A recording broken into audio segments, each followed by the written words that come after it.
Is that working? Yeah, it sure is. All right, good evening, everyone. Welcome to the Garden Grove City Council meeting of Tuesday, September 28th. Madam Clerk, can you please call roll? Councilmember Brightingham. Here. Councilmember O'Neill. Here. Councilmember Deidre Nguyen. Here. Councilmember Bowie. Here. Councilmember Klompenstein. Here. Mayor Pro Tem Kim Nguyen. Here. And Mayor Jones. Here.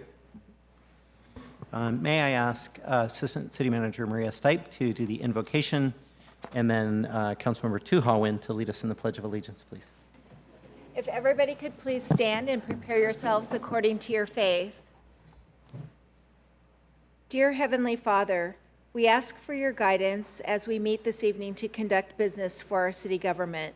Help us to keep in mind we are here to serve the people and enable us to make our decisions so that we may do what is best for all of the citizens of Garden Grove. In serving our community, may we also honor you. Amen.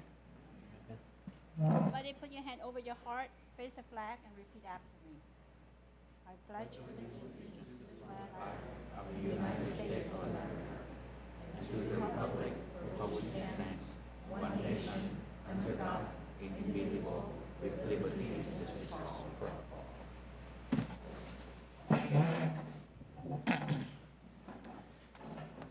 Thank you. And with that, we will recess, and I'm going to hand it over to Chair Kim Nguyen to run the Housing Authority meeting first. Thank you. Madam Clerk, may I please get a roll call? Commissioner Beckles. Here. Commissioner Brightingham. Here. Commissioner O'Neill. Here. Commissioner Jones.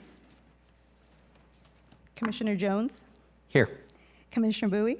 Here. Commissioner Klompenstein. Here. Vice Chair Deidre Nguyen. Here. Chair Kim Nguyen. Here. And Commissioner Tindock is absent. Do we have anyone wishing to make oral communications during the Housing Authority meeting? Hearing none, seeing none. Moving on to consent items, I'll entertain a motion in a second. I'll move the motion.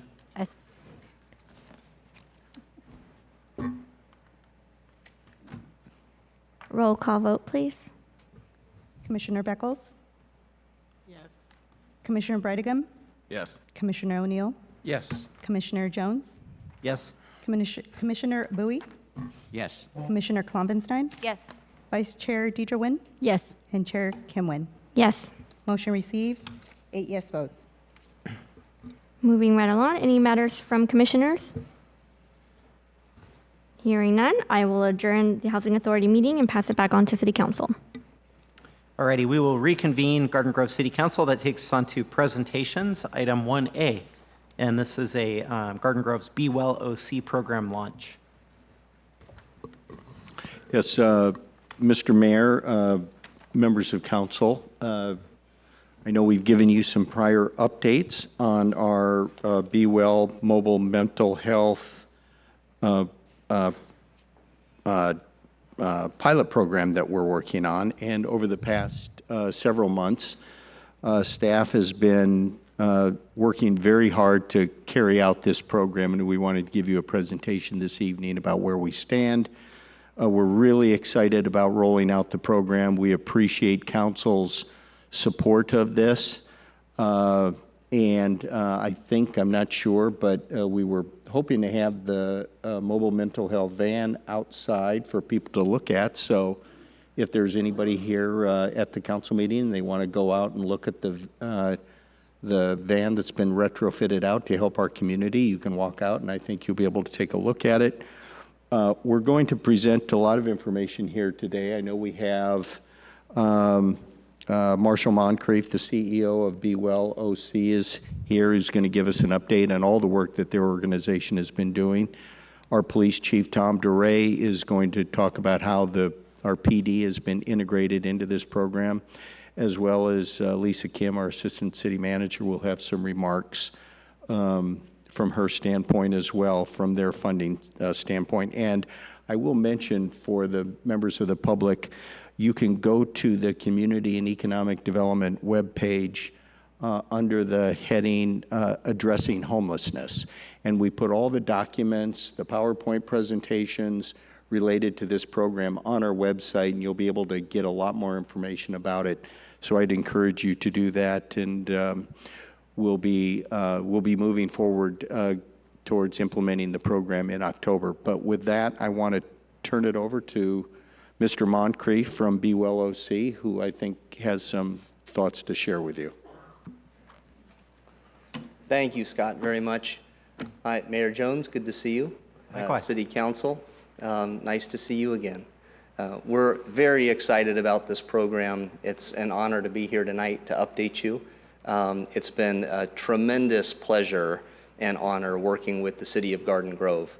So we've had a chance to work closely with Mr. Stiles and Lisa Kim and Nate and Chief DeRay and the whole team, and it's just been phenomenal. And we're grateful to all of you for your support and your partnership. This is an exciting thing. I think I shared with you when we were last together, I've been working in mental health for a long time in Orange County, and this has been a major missing part of the system. And so it's with tremendous sincerity and on behalf of a lot of people, both clinicians as well as patients and their families, that we extend thanks to you for your leadership in getting this going. It will be a major win for the community, and we're really glad to be a part of it. We also wanted to express some thanks too to Supervisor Doe. This is his district, and he's been also very supportive and cheering Garden Grove on in this effort. We're making sure that this service fits within existing county services, the PERT team, the CAT team, and other programs that have been around. The goal is to create a continuum of mobile response, and this is that missing piece in that continuum. And the whole purpose in doing this is to be in support of law enforcement, to be in support of emergency services, and to be in support of the community that needs help. And so we're really excited. As Scott was mentioning, we did bring the van here, and so there is a Ford Sprinter van that we've retrofit specific to this purpose. So a lot of thought has gone into and a lot of testing and experimenting with the best design in order to meet the community's needs. So it's parked out front, and if any of you would like to take a look at it, we'd love to show it to you. But it's designed to be very responsive to community needs, whether that means assisting a community member where they are in community or transporting them somewhere where they would be better helped. And so this gives us that flexibility. The team that operates the van is made up of 2 crisis counselors. And those crisis counselors are experienced and trained to deal with just about anything that they run into out in the community. And Mr. Stiles was mentioning our population that's unsheltered, struggling with homelessness, and we will definitely be meeting with people who are homeless and struggling in the city of Garden Grove. But we'll also be meeting with people that are sheltered, housed, actively working and contributing members of this community who also struggle with mental health, substance use related challenges and need support. And so this is designed to meet the needs of the entire community. When we're recruiting that team, we're really, really sensitive and try to be very thoughtful about what the community and who the community is that we're serving. And so in really close collaboration with the city manager, with Lisa, with Chief DeRay, with Nate, we're looking at who is the community, what's the cultural aspect of the community, what are the languages in this community, and making sure that our team reflects that. So when we're out meeting the needs of the community, we have a deep understanding, not a surface level understanding of what they're experiencing and what their needs might be. So we're looking forward to you having a chance to meet the team, getting to know them personally, and we see this as a wonderful opportunity not to be a service on the side, but to integrate into this community and be a part of it. We'll be holding a community event here very soon, and so more specifics and announcements on that to come. And so we'd like to invite everybody to participate in that. It's an opportunity for the community to hear a little bit more specifics about how this works, and for us to hear from them how they'd like to see it work. So thank you again. We're tremendously honored, as I said, to be partnering with you in this, and thanks for your leadership. Thank you. Thank you, Marshall. Good evening, Mr. Mayor and members of council. It's a pleasure to share all the hard work and collaboration that has gone on into the upcoming launch of Be Well OC in Garden Grove. The Garden Grove Police Department is excited about bringing this service online in the coming weeks. It will not only improve the outcomes for those in need, but it will also support law enforcement and EMS so we can focus on calls where we are needed most urgently.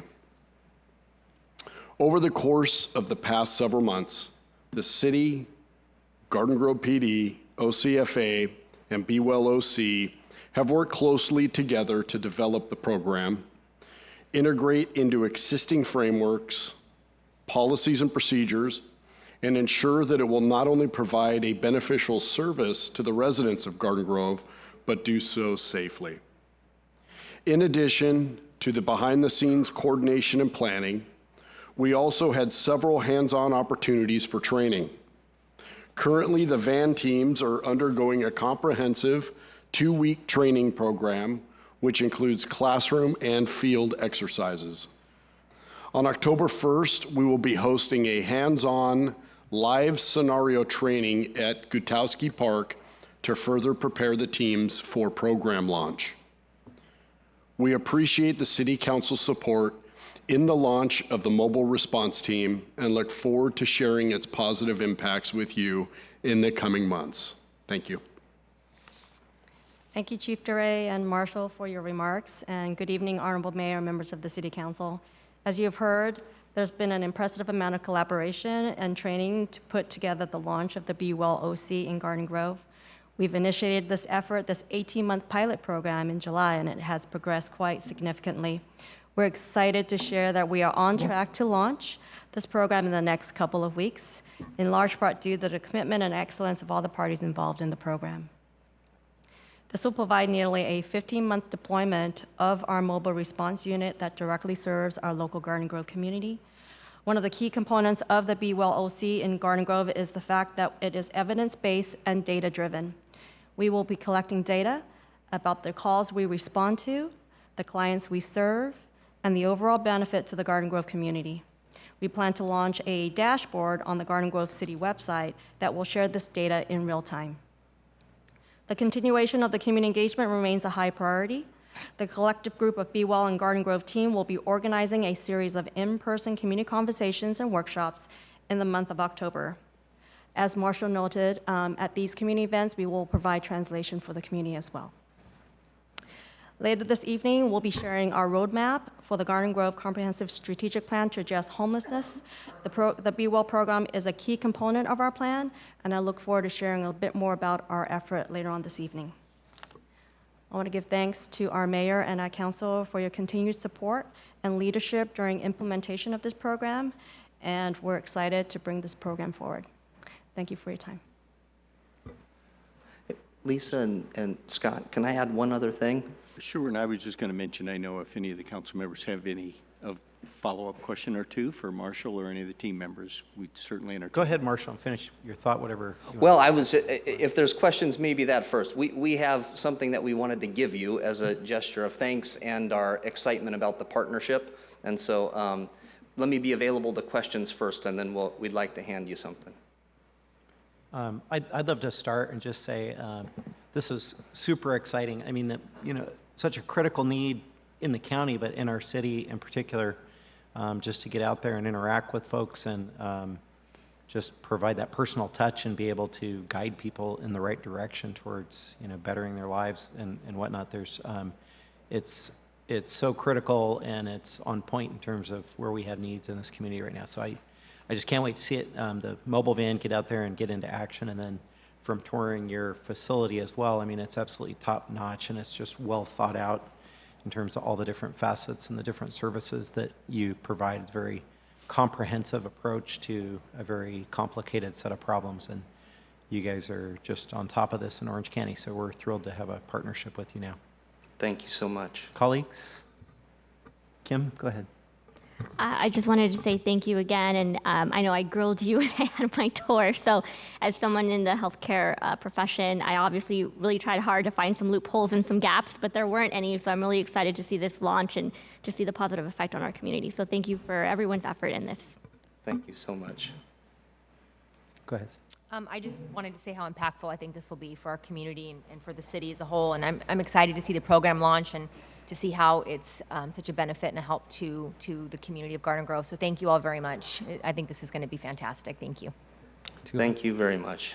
Like my colleagues, I'm very excited to see this program, and at the same time, I'm very excited to hear that you are, when you say the word community and understand the cultures and the language, and that is something that one of our priority, because we know each community can have different, and in our community we do have language barriers, and so that's something that I'm very excited to hear that you focusing on that, and I look forward to have a tour just like Mayor Pro Tem had. So looking forward to have a tour with you.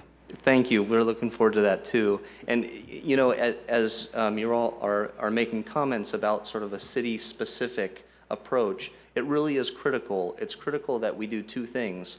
We need a standardized model across the county. Mayor, you were mentioning it's a county-wide problem, but it needs to be deployed at a city level so it can meet those unique needs. And that's the greatest expression of equity, inclusion, and all of the things we're trying to accomplish in healthcare, beyond just fancy words like equity and inclusion, but actually live it out. And so when you get to meet our team, you're gonna see that they look, speak, and are of your communities. And that's a very intentional goal of this program. So again, we thank you very much. And if it's okay, we'd like to bring something up and hand it to you, although maybe I'm cutting off questions. Yeah, any others? Okay, yeah, go ahead. Okay, thank you. Team. We wanted to give you this as just a sign of our excitement, our gratitude, and a symbol of our partnership here.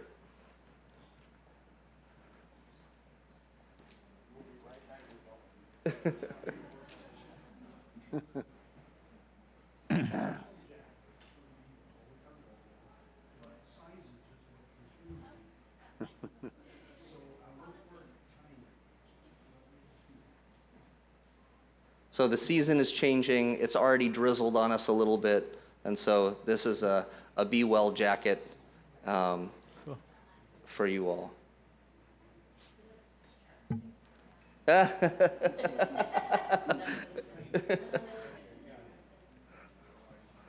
it going, man? Gosh, probably an XL. Maybe, yeah. What's that? We'll take a picture.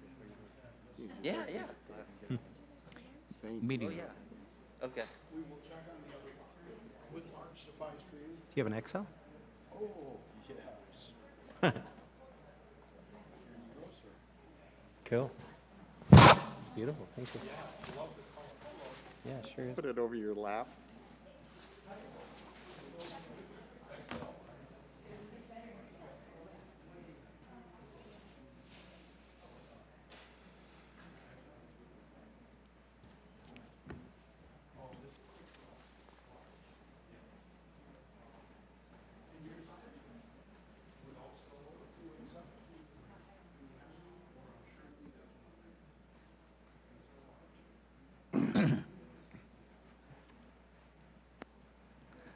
Thanks very much.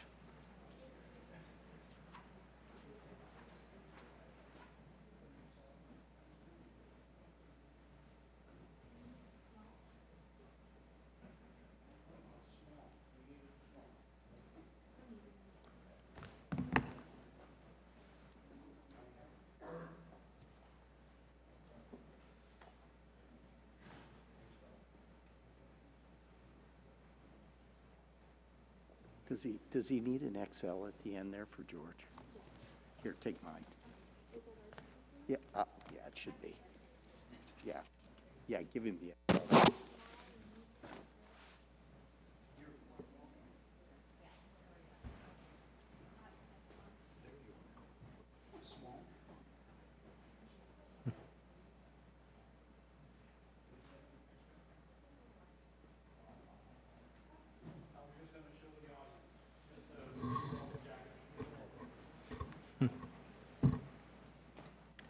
All righty, thank you guys so much. We appreciate it. Okay, next we'll move on to oral communications. I do have a handful of cards. So we will get started with Maureen Blackman, who's here to do a freestyle, apparently. Where'd she go? There she is. She was trying to sneak out the back.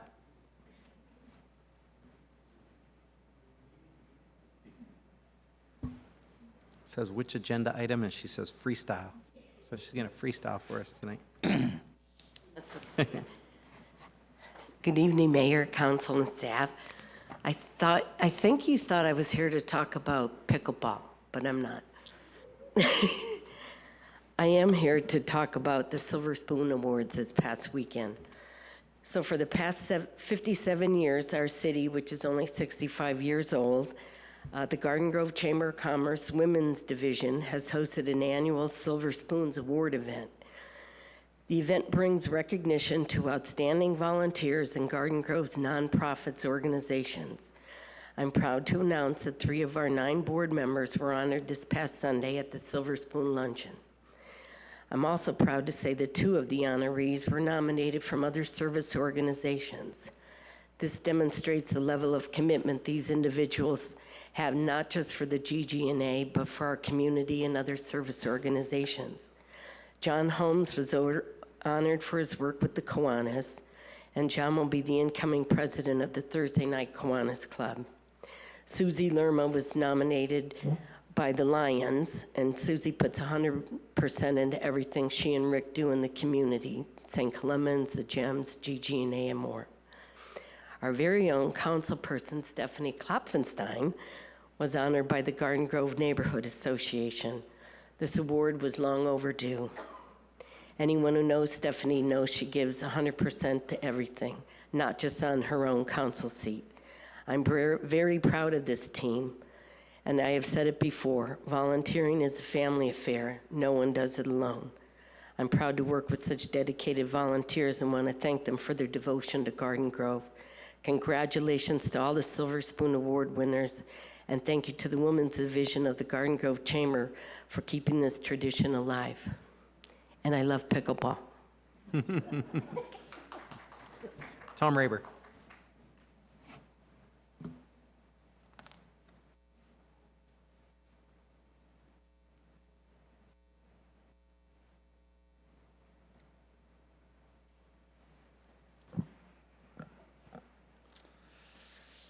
The American flag. Last council meeting, we had it missing before we could do the Pledge of Allegiance. Before that, I stood here and talked about the American Legion flag that was missing at City Hall. I sadly stand here again. August 9th of this year, I went to City Hall. The American flag is missing again. It was replaced by an empty glass cage. The American flag is hidden next to the elevators where no taxpayer citizen can go to and pay its respect. I went by there yesterday again. Both the glass cabinet and the American flag are still hidden next to the elevator. That's 7 weeks. And all these people over here being staff, I would think that they've at least gone down the elevator 1 time in 7 weeks. We are not allowed to go into the City Hall as taxpayers. You need to have an appointment. Why? Show me the data. Show me the doctor. I stand in front of you about the Garden Grove Police. Just so everybody's clear, I am a cop's son. My dad was in law enforcement for over 40 years. Orange Police Department, Orange County Sheriff, State Police, and Campus Police. So I'm not here to mock the Garden Grove Police. I'm just here to state what's happening. I do have something good to say today about the Garden Grove Police, and it's because of one person and one person only.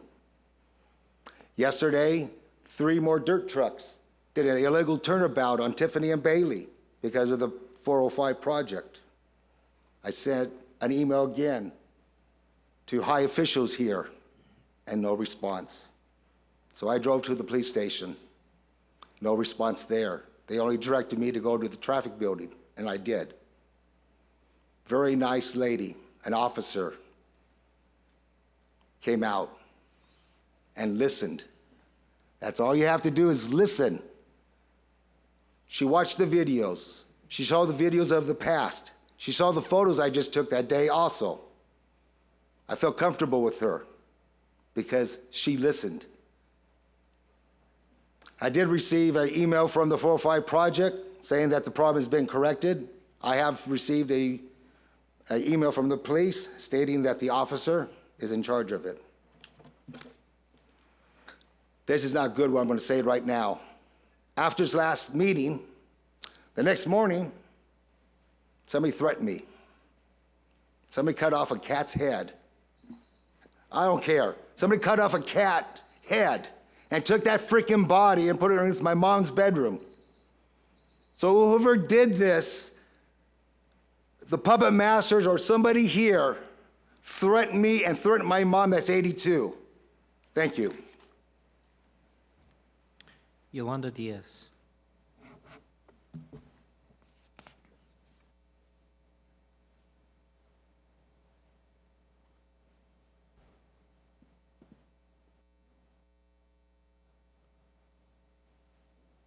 Good evening. I'm here because I don't like what's going on in my neighborhood. My house next door was sold. They had a big lap pool, and it was removed because they're going to build a house there. I think we have enough people in our area. You can't even find a parking down our street because everybody's home from work. There's more than one family living in the house. There's some areas that are starting to look like shanty towns. There's trailers behind their garage. There's crudely built additions between their garage and their house. And I want to know, who do I need to speak to correct this problem? Thank you.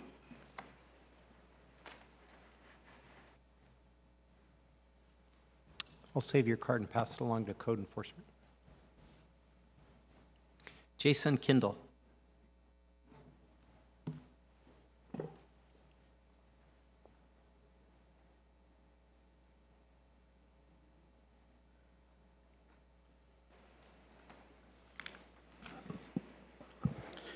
Good evening, Mayor and members of the City Council. My name is Jason Kindle.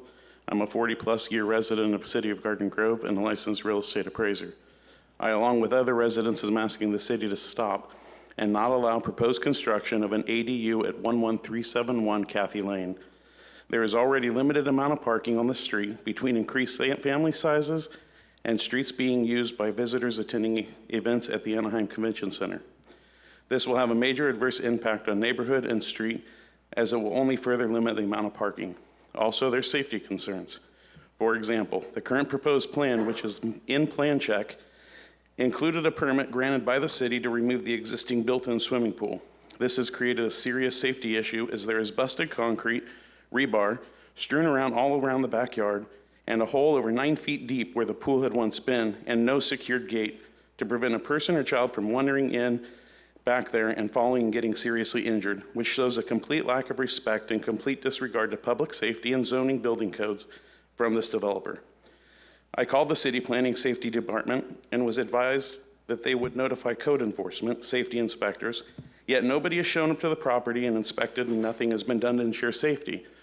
As I pulled up this evening, the gate is standing wide open to the backyard. There are many times it seems that the city's zoning planning department have allowed illegal or non-conforming improvements to be completed throughout the city, and several instances on this street. Example, there's an ADU proposed on this street at 11362 Cathy Lane, and while after several requests of the residents, the city did not approve it. They did, however, allow it to be constructed with the restrictions that it can only be used as a mother-in-law unit or rented out to family members only. This structure has affected the available parking. The lot is not maintained. It violates all setback requirements. And for all purposes, it's an eyesore. The other example is property at 11371 Kathy Lane, requested permits to construct a block wall with a wrought iron fence.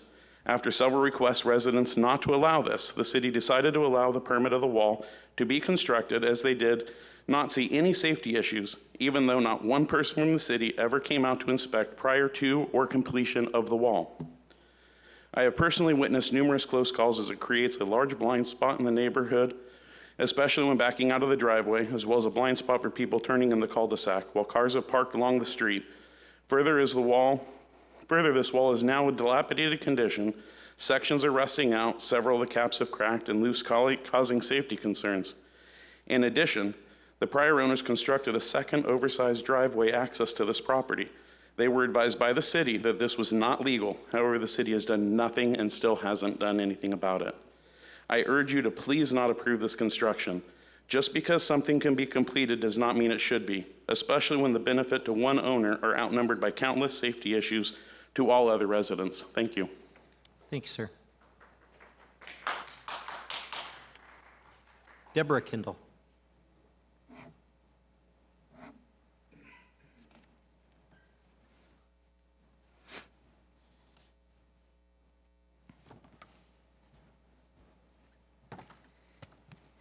Mayor and members of the City Council, my name is Deborah Kendall, and I've been a resident of Garden Grove for 60 years, and I've owned the property at 11381 Kathy Lane for almost 50 years.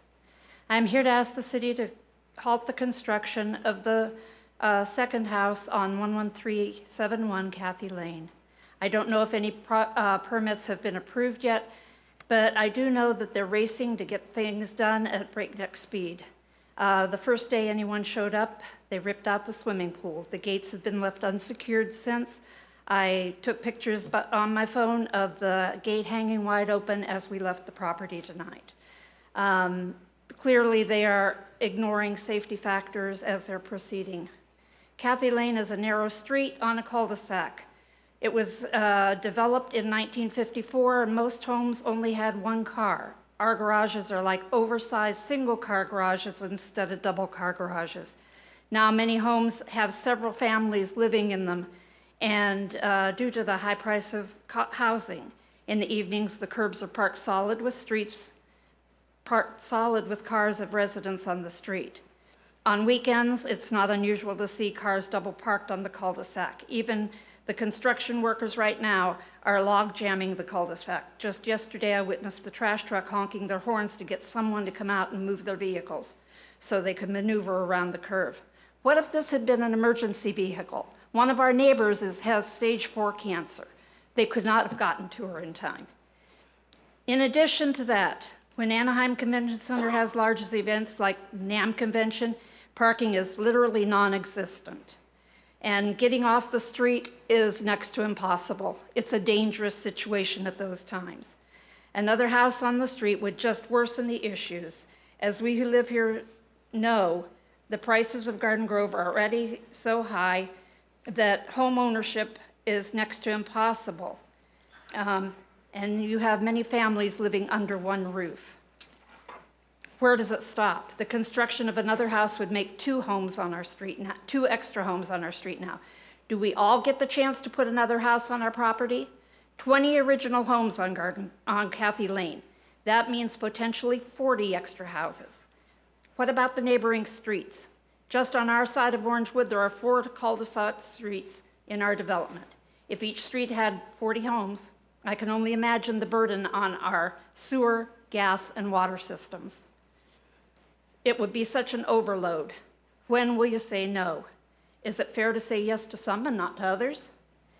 Might I also mention, when the property sells, you purchase not the house, but you buy the lot. The lot would now be sold for over $1 million. Yes, it would be more tax revenue, but if you allow the additional house to be built, you've just eliminated one more somewhat affordable house. I am appalled at the way our city is looking, with unkept houses, unkept lots, lack of code enforcement. Used to be you couldn't have weeds over 3 feet high. Now I see weeds 5 feet high. It's ridiculous. I ask you, stop this overbuilding.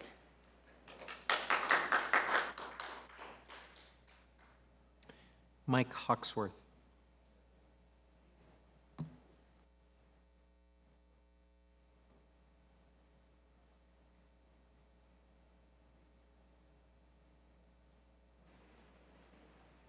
Good evening.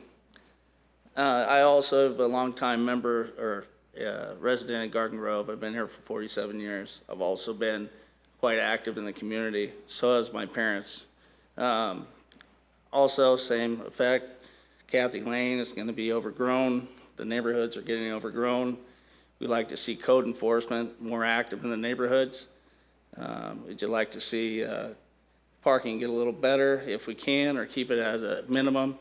As it is, especially in that area, we have a lot of people coming in and out. With Anaheim nearby, we have a lot of traffic, a lot of speeding up and down the streets. So we'd just like to see code enforcement come out and actually do part of their job. And we'd like to be able to talk to somebody, as was mentioned earlier. So please pass that card over. Thank you.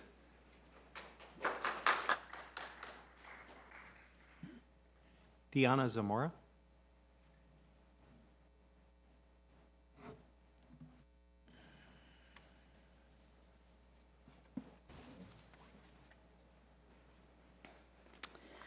Good evening. My name is Deanna Zamora, and I am relatively new to Garden Grove, and I love it here. During the summer of 2020, a West Garden Grove resident posted a photo on a Garden Grove community Facebook page of a Black Lives Matter fist that had been painted without permission on a cinder block wall. I understood their concern for the illegal graffiti, but I also recognized that historically marginalized groups of people, primarily people of color, and the LGBTQ+ community, seem to be largely absent in the public works of art that exist within the city of Garden Grove. This surprised me, given that Garden Grove is an Asian majority city, and it's 7th among top cities of at least 100,000 people with the highest percentage of Asian Americans. I commented on this post asking if anyone knew what the process was to obtain permission from the city of Garden Grove to create an art piece that would show recognition for all people of color and the LGBTQ+ community in a unifying and uplifting way. Presently, I am aware of murals painted by a local artist to recognize and support medical and first responders, healthcare workers, the Garden Grove PD, the Garden Grove Fire Department, the armed forces, and teachers. Residents shared incidents of Garden Grove youth being questioned while doing PE outside of their home during school closures, as well as incidents of neighbors guarding neighbors after they experienced racial harassment at their homes. Many in the community voiced strong support for the mural idea, and individuals began reaching out to myself and Lisa Salicito, asking if they could contribute funds for paints and supplies, and also to volunteer their time to help create the piece. Over a year later, I am still attempting to receive permission from the city to create this mural. My attempts to find out the process for approval for art projects have gone largely unanswered, including 5 separate emails to Councilmember Breedegem from July 30th to last Saturday. I understand now it is because there has not been a formal process up to this point to determine how an art project is approved by the city of Garden Grove. I did receive a phone call from Assistant City Manager Maria Stipe in July of this year in response to several emails that I had sent to the entire Garden Grove City Council regarding permission for this piece. She spent a good 20 minutes on the phone with me answering my questions as best she could, and I am deeply appreciative of that. As we pause and reflect on the important contributions of various cultures in building, protecting, and preserving our democracy, we desire to uniquely celebrate and elevate people of color in our LGBTQ+ community, rooted in rich history that has shaped much of the world. Thank you.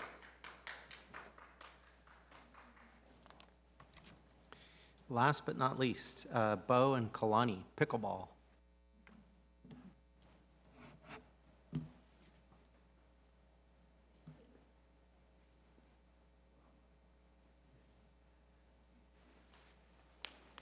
Uh-oh, they got props this time. Aloha. Aloha. Mayor Jones and City Council members. My name is Kalani Akui. I am a resident of Garden Grove for over 40 years. And I'm a senior citizen, 70 years old, and I would like to reintroduce the game of pickleball to Garden Grove. 2 years ago, we introduced the game, and because of COVID, it was shut down. So presently, I am playing pickleball in the city of Fountain Valley, Huntington Beach, and as far as San Clemente, but none in Garden Grove. So I'm here to reintroduce the sport, the fastest growing sport in America, pickleball. And they're going to, Coach Tanya and Coach Bo are going to demonstrate the game of pickleball.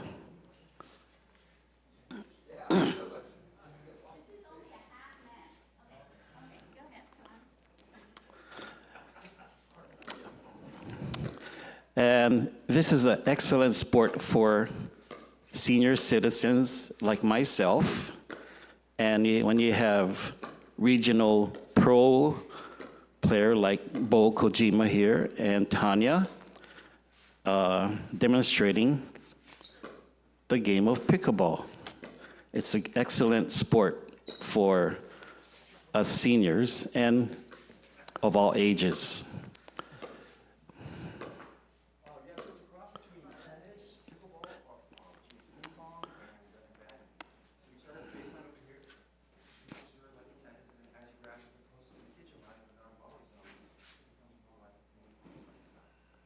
How big is the court compared to a tennis court?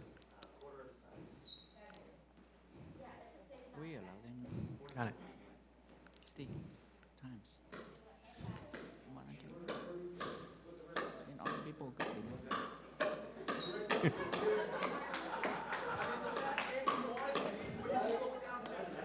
it. As you can see, they are pros. And I believe this morning we had a demonstration with the city councilwoman, Stephanie. Oh, cool. Cool. And who else, Tanya?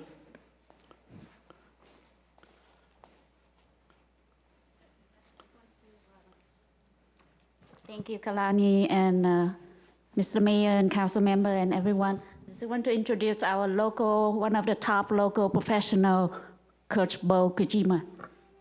Council members, councilmen, thank you very much for having us. It was our pleasure to do the demonstration. Thank you guys very much for coming. We encourage you to get with our community services department, headed by John Montencha as the director, and try and find a spot in town that we can bring this. I drove past Miles Square Park a few weeks ago and saw Pickle Valley, and I was jealous. So yes. we gotta get some pickleball in Garden Grove, I guess. So it'd be great to have. Gotta get our yes. pickleball on. All right. All right. Thank you guys. Well, Appreciate thank you very it. much.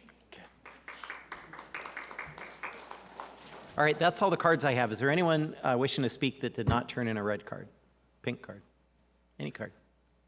Okay. Seeing none, we'll go ahead and close oral communications. I'm going to go off script for just a minute on a couple items. First, can I ask? Oh, We have got one more. Okay, we'll reopen oral communications. Hello, my name is Nanaba Kedanihi, and I've been a resident of Garden Grove since I was born, and I'm 20 years old.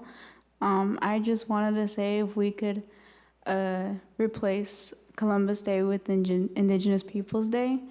Not only would you guys gain respect from me, but also other people who support Indigenous people, because Columbus Day is a constant reminder of death and desolation for Indigenous people.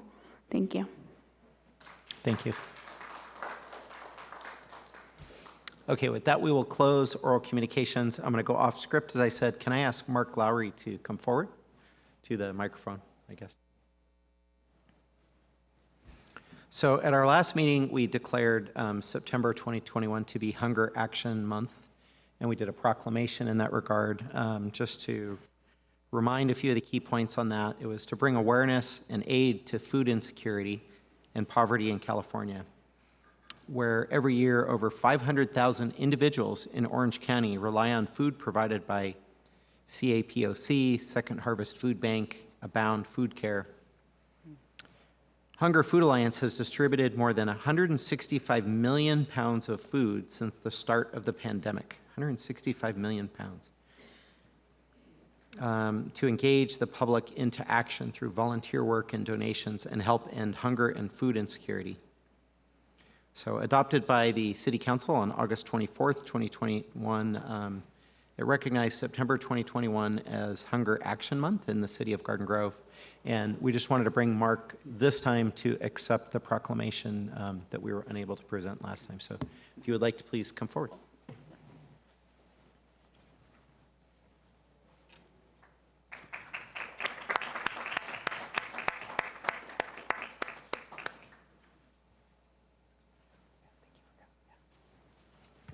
Do you want to do it? Yeah, you want to do a quick picture? Okay.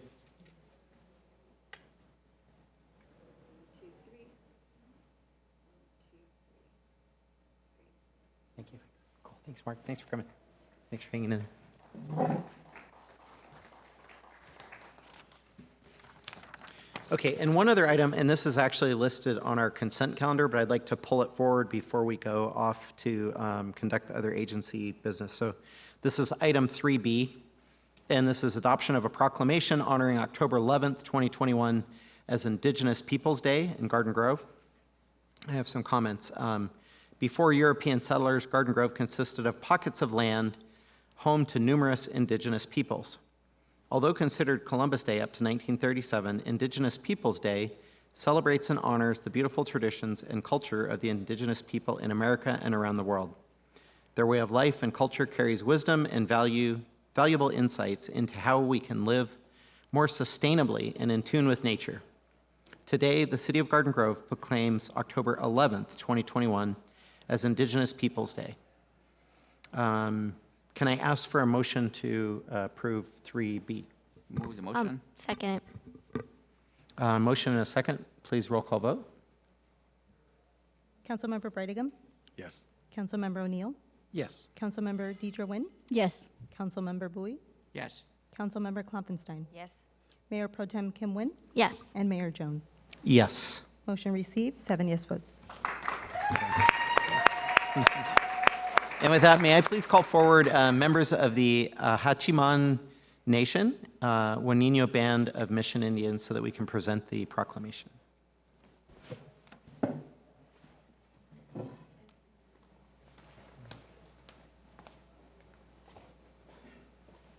like to present it to you guys.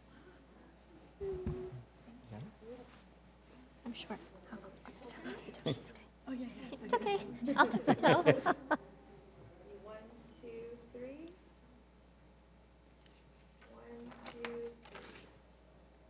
Perfect. Can we get my camera too?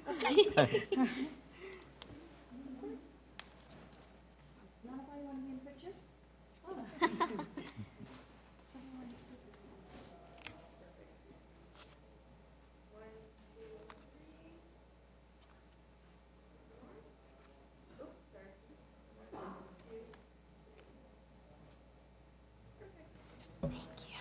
Awesome. Thank you so much. Thank you so much for coming.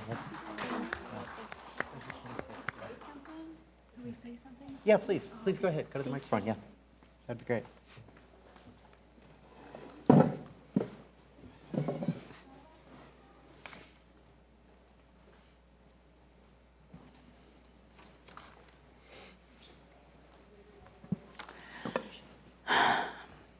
This is, well, first of all, I want to acknowledge each and every one of you for your unanimous vote to put a beautiful correction into the history of our people, all of us. And so on behalf of our tribal nation, I want to call up my fellow, she is on the tribal council, the newly elected tribal council, and so I want her to speak. This is her opportunity to get her feet wet, so to speak, but, and to acknowledge the city of Garden Grove on behalf of our tribal nation.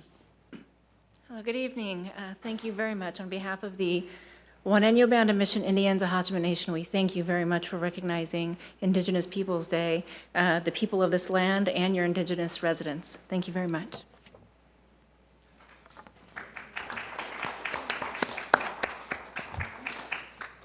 On behalf of our family, we are residents here of Garden Grove, myself and Sophia Seaboy and my daughter Nanaba Kedenihi. Sophia is a member of the Sisseton Sioux tribe, and Nanaba is a member of the Navajo Nation. And I would like to just say thank you for making a correction in history and the fact that we are guests here and we acknowledge the Juaneño Band of Mission Indians, our ancestral territory. And that I just want to appoint our elder here, Adelia Sandoval. She is an appointed spiritual leader from the Juaneño Band of Mission Indians, and I would like for the City of Garden Grove to get her contact because, we're here to have that connection, and we're here to be visible and to showcase that whenever you need us for consultation, whenever you need us to do a land acknowledgement, that we are here, and also that allow us to be a part of the tables of discussions, allow us to be sitting in the tables with other diverse groups. So whenever you have a multicultural event or diversity event, American Indians are always unwelcomed. We want to tell you that we're voters and that we buy in Garden Grove, and we are students, and we participate in the public sector, so include us. We're asking for inclusion. And I want to hand it off to another elder that's a member here in Garden Grove. Hello. I want to say thank you for honoring the tribal members here of Andaman. And I want to say thank you for honoring the elders here also. And I want to say thank you for honoring the all tribes around us. Thank you very much. Aho, akahet.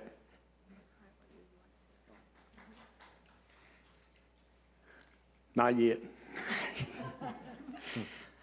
I'm with the Kiowa tribe of the great state of Oklahoma.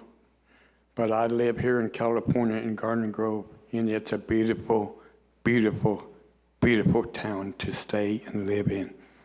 Again, okay, thank you. Go ahead now.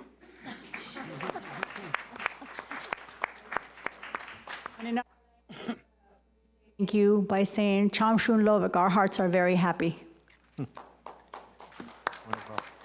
Thank you all for joining us here tonight. Okay, with that, we're going to recess and conduct other agencies' business. So I'm going to hand it over to Fat to conduct the sanitary district. Thank you, Mayor Jones. I now open the sanitary district meeting today. And Madam Clerk, please roll call. Member Breitigam? Here. Member Jones? Here. Member Klopfenstein? Yeah, here. Member Kim Nguyen? Here. Member Deidre Nguyen? Here. Vice President O'Neill? Here. And President Bowie? Here. We already done oral communication with the City Council, so we go right straight to consent item. There are 2 items here, 2A and 2B. Do we have a motion? I'll move to approve. Please call for the vote.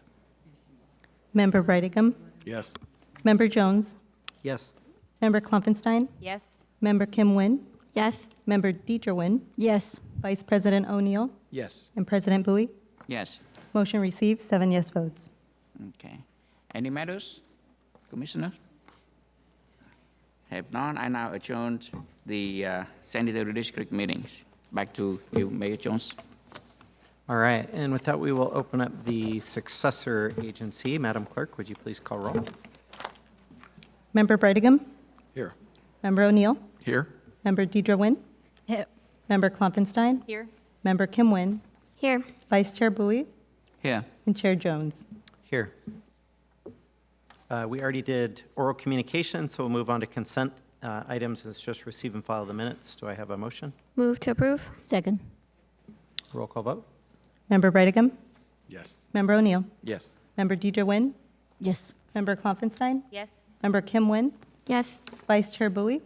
Yes. And Chair Jones? Yes. Motion received, 7 yes votes. Any matters from agency members? All right, seeing none, we will adjourn the successor agency and reconvene city council. That takes us on to consent items. It's recommended, we already did 3B, by the way, but it's recommended that 3A through 3K be acted on simultaneously unless anyone would like to pull an item. I'll move it. Second. Roll call vote, please. Councilmember Brightigam. Yes. Councilmember O'Neill. Yes. Councilmember Deidre Nguyen. Yes. Councilmember Bowie. Yes. Councilmember Klopfenstein. Yes. Mayor Pro Tem Kim Nguyen. Yes. And Mayor Jones. Yes. Motion received, 7 yes votes. All right, that takes us to public hearings, and we do have one item, 4A.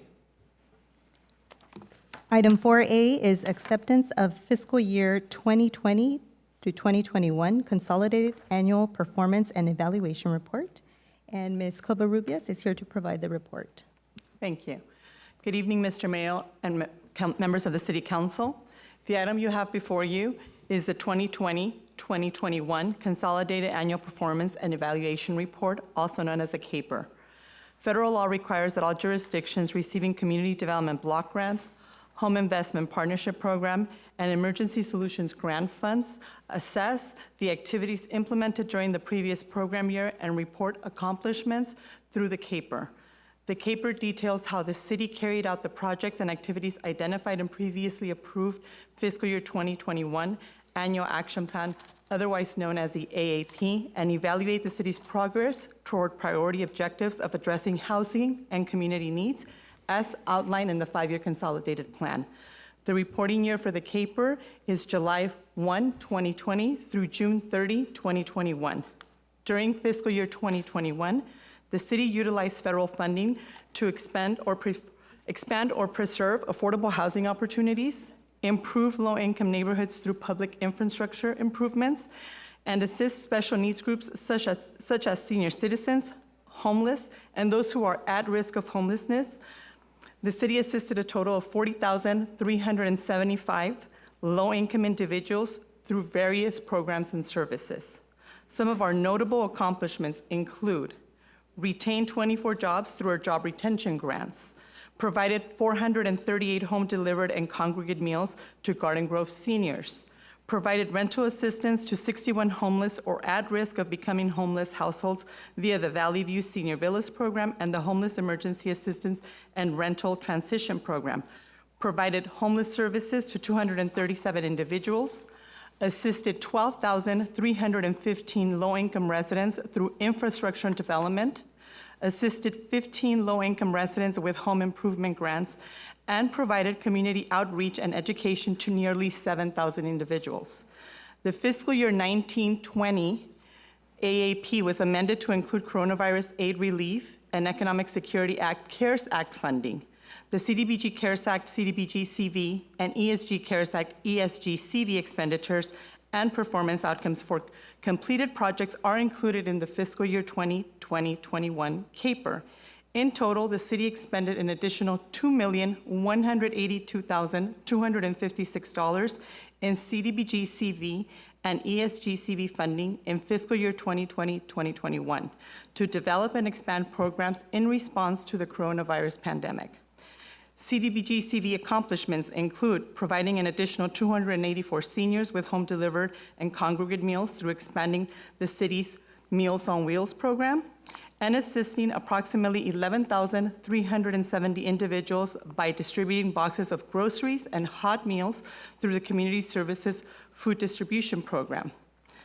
2 additional CDBG CV accomplishments during fiscal year 2020-2021 are the creation and job retention of an additional 149 jobs through the Jobs First program and providing an additional 20 individuals with workforce development services through the Workforce Activation and Readiness program. However, these are ongoing projects and accomplishments will be reported in next year's AAP. ESG CV accomplishments include providing an additional 807 homeless individuals with street outreach, homeless prevention, and emergency shelter services, and providing an additional 62 homeless households with rapid rehousing activities. Per the HUD-approved Citizen Participation Plan, the city is required to make the CAPER available to the public for review and comment for a minimum of 15 days. A public notice was published in English, Spanish, and Vietnamese newspapers announcing the public comment period, which began on August 30th and will conclude with tonight's public hearing. Tonight, you are asked to hold a public hearing to collect public comments, accept the report, and direct staff to submit the CAPER to HUD. This concludes staff's presentation, and I'm available to answer any questions. Thank you. Any questions, colleagues? Okay, thanks, Monica. So this is a public hearing, so we'll open it up. I don't have any cards, but is there anyone wishing to speak on this particular item? Okay, seeing none, we will close the public hearing. Colleagues, motion to accept the... I make motion to approve. Thank you for all your work on this. I'll make a second with just a comment of thanking staff for all their hard work through these trying times and making sure that our residents had this level of support. So thank you. Thank you. Roll call vote, please. Councilmember Brightigam. Yes. Councilmember O'Neill. Yes. Councilmember Deidre Nguyen. Yes. Councilmember Bowie. Yes. Councilmember Klopfenstein. Yes. Mayor Pro Tem Kim Nguyen. Yes. And Mayor Jones. Yes. Motion received, 7 yes votes. All right, that takes us on to commission committee matters, 5A, and this is just acceptance of Brandon Chavara's resignation from the Neighborhood Improvement and Conservation Commission. Sad to see him go. He moved out of state. Mr. Mayor? Go ahead, George. Yeah, just, Brandon Chavara was really active in our community. He was a member of Kiwanis, and, he moved, him and his wife decided they were moving, I believe, out of state to Phoenix or Arizona, at least.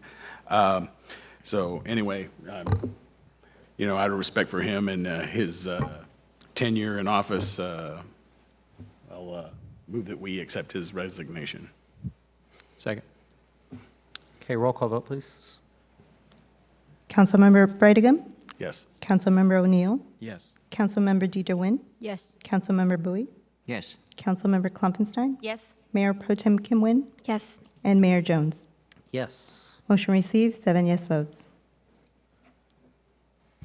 All right, that takes us on to items for consideration. We have 2 items listed, so item 6A. Item 6A is approval of the final comprehensive strategic plan to address homelessness, and Mr. Nate Robbins is here to provide the report. Thank you, Madam Clerk. Good evening, Mr. Mayor and members of council. I'm here tonight seeking approval of the draft comprehensive strategic plan to address homelessness, or CSPA.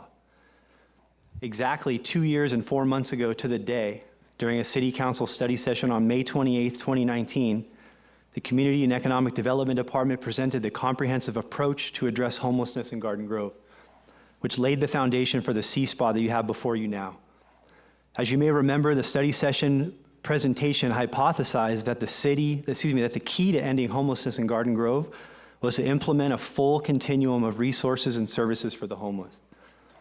This continuum includes street outreach, which is meeting people where they are on the street, mental health and substance abuse services, which we heard a lot about earlier tonight, emergency shelter beds or access to emergency shelter beds, rental assistance for both people that are experiencing homelessness and people that are at risk of homelessness, and then permanent supportive housing, which can be achieved via both the production of PSH as well as the provision of housing vouchers for the homeless. So they're both very important.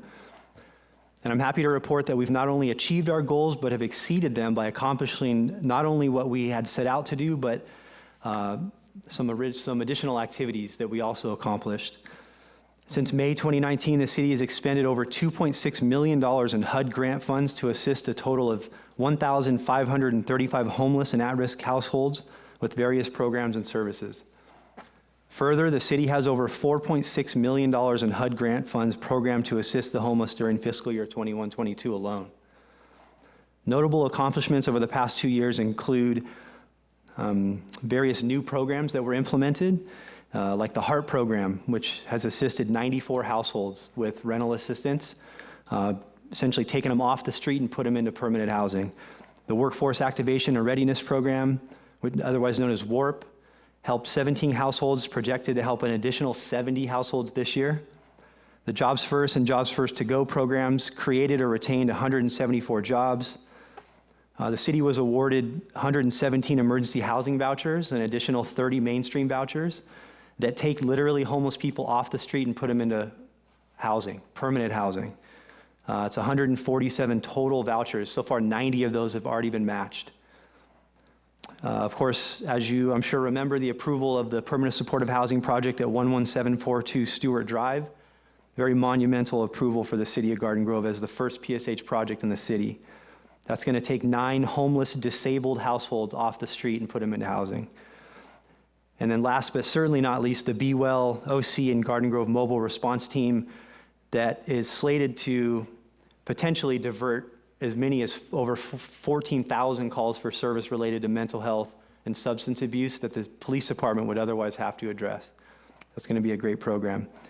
In addition to some new programs, we increased the services for street outreach, which is again going out into the street and getting people connected, rental assistance for both literally and at risk, emergency shelter beds. We've purchased beds in other cities to be able to offer emergency shelter to the homeless, as well as increasing our relationship with 211OC, who runs our HMIS and homeless hotline.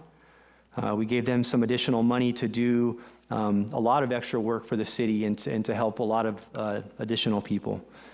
And then last but not least, the community outreach and engagement that was done as part of the CSPA. There was the CSPA community survey, 6 workshops, 4 webinars, 5 interviews with Mayor Jones, which are great. The inaugural meeting of the Garden Grove Coalition to End Homelessness, and then the implementation of the homelessness data dashboard, which I'm actually going to attempt to show you guys right now. So essentially, the way I like to get there is if you go to Open Government, and then CEDD, Neighborhood Improvement, just scroll down a little bit, addressing homelessness. You can see on this page, there's a lot of resources, a lot of information, but over here on the right-hand side is the homelessness data dashboard. You can either click here, which takes you directly to it, or you can actually select the links on the right-hand side. But as you can see, the data dashboard provides information for services conducted from July 1st, 2020 through June 30th, 2021. It also includes some information from last year that it compares it to. But you can see we've expended over $1.6 million on homelessness and served over 17,000 people. As you scroll down, the individual categories that I outlined earlier are all here. You can scroll over the various icons and click on each one to discover more. So 6,195 individuals were assisted with street outreach. So if you click that, you can see Mayor Jones, Sergeant Wimmer of the SRT, and Matt Bates of CityNet. This is one of the interviews of Mayor Jones. So if you haven't watched these, I encourage you to do so because it provides a lot of information on the various topics, this one, of course, being street outreach. But then again, if you go down, it compares expenditures from the previous fiscal year with even back into 1920, shows the great increase in funds that were expended for this activity and various referrals. Again, there's a lot of stuff. You can get into the weeds pretty far here if you want to. Simply go back, and then again, you can click through here. So I won't click through each one, but again, this is available for everyone here, the public, to see exactly what Community and Economic Development Department is doing to address homelessness. And I guess with that, I'll read the recommendation is that the City Council would approve the 2021 CSPA, and that we would, of course, report back to you all on the accomplishments that were of the various strategic items that are in the CSPA. We'll come back with updates for you guys. So thank you very much. I think Lisa wanted to say some words as well. Thank you, Nate. Good evening, Honorable Mayor, members of the council. I do want to make a couple of acknowledgments to Nate Robbins, our homelessness guru, who really spent quite a bit of time over the past 9 months to bring forward a comprehensive strategic plan that's being presented to you this evening. Also wanted to extend some thank you to Anand Rao, our IT director, and the IT team. A lot of the background work and development of the data dashboard was culminated with a collaborative effort with Anand's team. Our Caesar has been amazing, Keith has been amazing, and we just wouldn't be able to deliver the product that you see before you today without their support. certainly with a lot of our homelessness resources and programs, they are promoted through a collaborative effort with the Office of Community Relations, and I wanted to certainly share my thanks to Anna and her team for assisting us through that effort. So certainly, as Nate noted, we will be bringing back additional updates periodically of implementation of our roadmap, and that concludes my remarks. Thank you. I'll move to approve. Second it. We have a motion and a second. A couple comments maybe first. Yes. First of all, I would like to thank staff. I think this is a lot of work, a lot of achievement. What I would like to understand is if you would kindly show me either now or at some later times where I can find some information about existing issues that are still out there on the street. Every now and then, throughout the last couple of months, I still receive a lot of complaints about homelessness. People camp right on the street along Brookhurst near Westminster intersection, and then many other areas, underneath the freeway, and in sometime also in residential area. And so people are still very concerned about it. What I would like to know, I know it's a very difficult issue for all of us in order to resolve more. But as residents contacting us, what kind of answer would you like, you think there is so that we can, explain to them what else can we do to address the remaining issues? It's great that we have a lot more funds, but the bottom line is, can we effectively address the issue or not? And if it's still out there, then it's still bothering people. Maybe I'll take the lead on responding to that. Councilmember Bowie, we've established a homelessness hotline, and so certainly any inquiries from the general public or those seeking resources could access that resource. We conducted a survey of the community in terms of where they see the needs and the resources should be deployed, and a lot of the goals that we've highlighted in our strategic plan is nimble. As we continue to deploy our mobile response unit in the field and additional alternative programs need to be made available, we will adjust accordingly. At this point in time, I think we probably have one of the most robust homelessness response program in place among the 34 Orange County cities, and I'm extremely proud to note that we have a continuum of care in terms of resources to our Garden Grove at-risk individuals. And, but we can always, we anticipate improving and learning through this process as well. And so we certainly hope to receive feedback with the upcoming event and community relating to our deployment of our Be Well mobile response team. It's slated to have 2 outreach engagement activities in person in October. Our hope is that as we share this information, the community members would participate in person and share and provide additional feedback in the coming months. Thank you so much. At least we now have the tool to see if we can fine-tune it, and then hopefully we will achieve what we set out to do. Thank you. I'd like to add on to that too, just a little bit.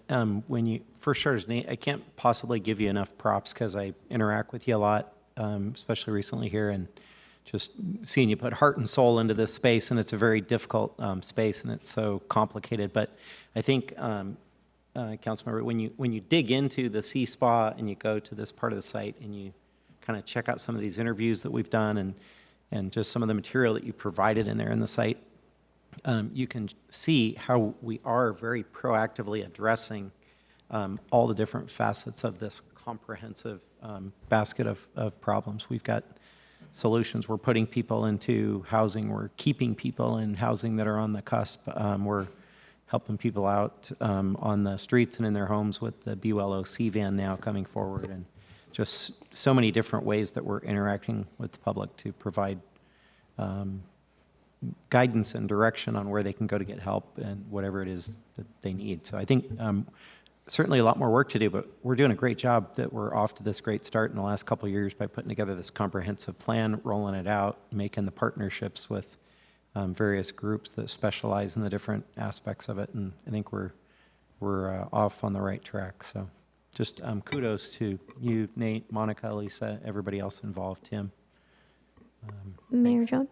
Yeah, please go ahead, Steph. I really appreciate your dedication and the time spent on this. It's very comprehensive, and I think on an issue that's so multifaceted and so complex, there isn't one singular way we're going to fix this. I think having this kind of information laid out the way that it is extremely transparent. And I know as a council person, when we get those calls, what are you doing to address homelessness? How are you trying to solve this issue? What are you going to do to make it better for Garden Grove? I'm not saying that we have all the answers. I certainly don't. It's evolving over time, but to be able to send them to this page or to this area of our website and to be able to look at this information and be able to digest this, and now with our Be Well program and with these community engagement events, I really feel like we're connecting some important dots here. And I know how hard you're all working, and our police department and everyone working together for these common goals. It's really quite impressive, and I thank all of you so much for your hard work. Mayor Jones? Who is that? Yeah. Thank Go you. ahead, Mayor Patel. I just wanted to say, thank you so much for all the hard work that you've put into this. Nate, especially, I know how passionate you are, and I know that I always come to you with an idea and then I forget it and then I have to come back to you. But I also want to give extreme kudos to the SRT team and Sergeant Wimmer. Anytime I have any concerns at parks or by the freeway or whatever, they're the first ones, I'm contacting and working with to make sure that we're getting that assistance right away to them. And then I know they're working very closely with you to have all these additional resources. And so I just want to reaffirm my commitment to giving you even more tools and pushing for an emergency shelter in Garden Grove, and to continue upon the one and only, and honored to have it in my district, but the permanent supportive housing that's coming in. It's great that we finally have one, and I'm honored to have it in my district, but 9 isn't enough. So however we need to provide you more resources and tools to do that, I want to reaffirm my commitment. I think that the homelessness got this bad not just overnight, not over a year or 5 years, but over the span of 20 years plus. And so it's not going to happen overnight where we're going to eradicate this and fix it.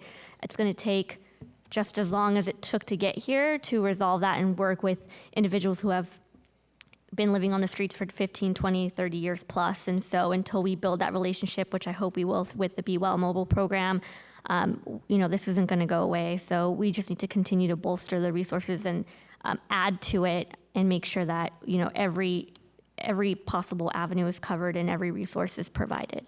Thank you. Mr. Mayor? Yeah, go ahead, Scott. I just wanted to chime in on a couple of other comments related to this. Obviously, Lisa and Nate and their team are doing fantastic work trying to build a comprehensive program that takes in a lot of different things. But I wanted to kind of just follow up on some of Councilman Bowie's comments. Yes, a lot of great work is being done by our special resources team, as Vice Mayor Nguyen mentioned, and want to always encourage council members to contact our office when we think that they can be useful. They're tremendous resource. You all know them. You see them at work. All of that. I would say there's a couple areas, that we want to continue to look at if it makes sense for our community. We don't have a low barrier shelter in Garden Grove. It doesn't mean that we're not looking. And if we could find the right opportunity in the right location, it's something we would continue to explore. So we're continuing to think about that. You've also seen what's going to be interesting to see is, as I read some of the stuff that's going on with the county, they're getting ready to build another significantly large Be Well OC facility in the city of Irvine. So as they start to spread out some of these resources, that can only help us. So we've got this contract in place, and we've got them helping and working with folks, especially homeless folks who need that. One other thing I would mention that we're also trying to pay attention to if the right situation came about is, we have some hotels in our community where our police officers are having to go back over and over and over again to some hotel properties. And if we could find the right partner to do something with all of the state's money, with Project Home Key, Project Room Key, to do some motel conversions. I think it could be a tremendous win for our community.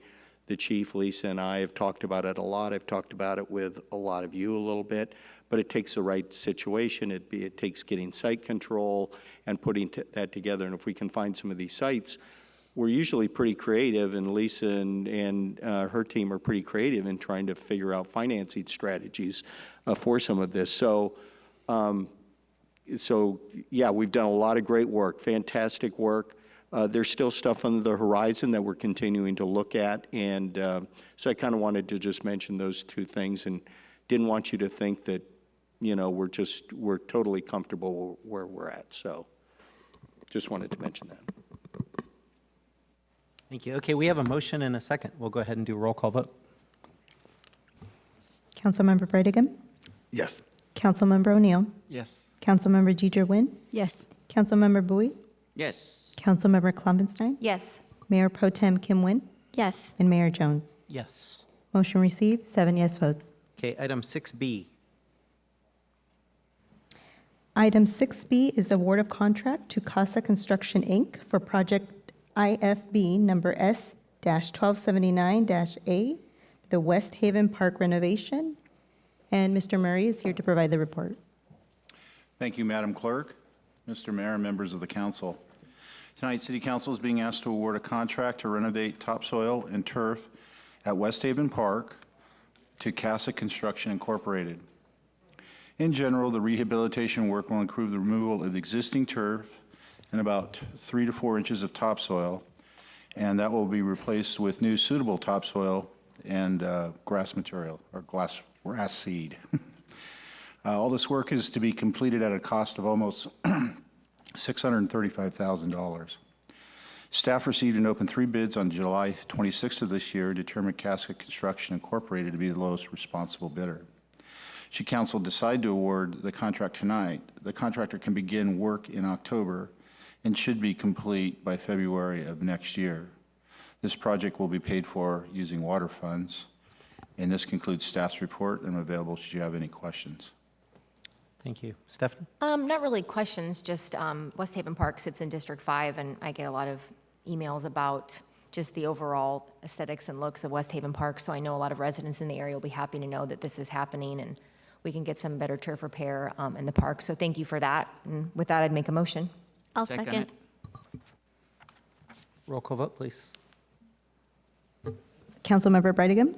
Yes. Councilmember O'Neill? Yes. Councilmember Deidre Nguyen? Yes. Councilmember Bowie? Yes. Councilmember Klopfenstein? Yes. Mayor Pro Tem Kim Nguyen? Yes. And Mayor Jones. Yes. Motion received, 7 yes votes. All righty, that takes us on to matters, and we do actually have a couple things listed. So starting with 7A, this is a discussion regarding a proposed resolution in support of Afghan refugees and the people of Afghanistan, as requested by Councilmember Deidre Nguyen. Take it away. Thank you, Mr. Mayor. As you're watching the news from the beginning of the year until now, that we saw on February 2020th when the Afghan Taliban took over the Kabul a couple months ago. And as a refugee myself, I feel the pain, the fear, as the refugee try to settle in another country. And I'm urging the City Council to pass this resolution and to support the Afghan refugees with an open arm. And as you see the verbiage on the resolution, I'm not going to go over the whole verbiage you have in front of you, but this is the, we have been contact all the members of the council cities across California to support the resolutions, different cities. And I do have about more than 10 cities already working on it or already approved. In Orange County, there are several cities I'm working with is Irvine, Santa Ana, Stanton, and I'm going to reach out to more cities as we're working on this. But I'm here for any questions, and I hope to have support from my colleagues to pass this resolution. Just want to add a little more is 2 weeks ago at the local Vietnamese community, we did, there's an organization that raised funds to support the Afghan refugees. as well as other community has been adopting, different state has adopt several families, Afghan families, especially in Washington state. I'll second your motion if you make a motion. Thank you, Mayor Pro Tem. Mr. Mayor, yeah, I look at something like this and I think, back to my youth or young adulthood in the service, and there was programs back then. I know Filipino citizens could join the military and serve 4 years, become U.S. citizens. And I know some of the partners I worked with on the police department were Mexican citizens or El Salvadorian citizens, and they had joined the U.S. Marine Corps for a 6-year enlistment, got an honorable discharge, and they became U.S. citizens. Awesome. Some of these Afghan immigrants have literally served our military, not as service members, but as civilian intelligence gatherers, translators. Some of these folks have served for over 20 years to the American cause. So I'm just really supportive of something like this. I think it's a no-brainer. But then I go back to, this is Garden Grove City Council. Let's stay in our lane. And I think we brought this up hundreds of times. Usually, when it's an issue that I don't agree with, sometimes it's an issue that I do agree with. We have no jurisdiction over immigration. We have no jurisdiction over federal or issue. This is Garden Grove City Council, and quite frankly, I think it's funny to think that any immigrant coming from Afghanistan would even know that Garden Grove Council passed a resolution in support. I mean, honestly, that's just not going to happen. So, in the interest of staying in our lane, we all preach it. Everyone on this board at one point or another has said that, but then you go ahead and vote for the item. And then that sends conflicting citizens. You're literally talking out of both sides of your mouth. Oh yeah, we don't want to solve global warming, but yes, I vote for this. All right, you're being contrary. So in the interest of being consistent, even though I do support this wholeheartedly, I think we should. I'm going to vote no on this because it's not our purview as Garden Grove City Council. Go ahead, Stephanie, and then. Thanks. I sympathize and understand the plight of the Afghan people. And I can appreciate the sentiment of this resolution. But as I sit here with 4 pink cards in my hands from residents having serious code issues in their community, we have a lot of work to do in Garden Grove. And I have to make sure that my focus remains the residents and the constituents that voted me to be the representative here on this dais this evening. So as these resolutions come up, and I'm not trying to diminish their importance, I will be abstaining this evening.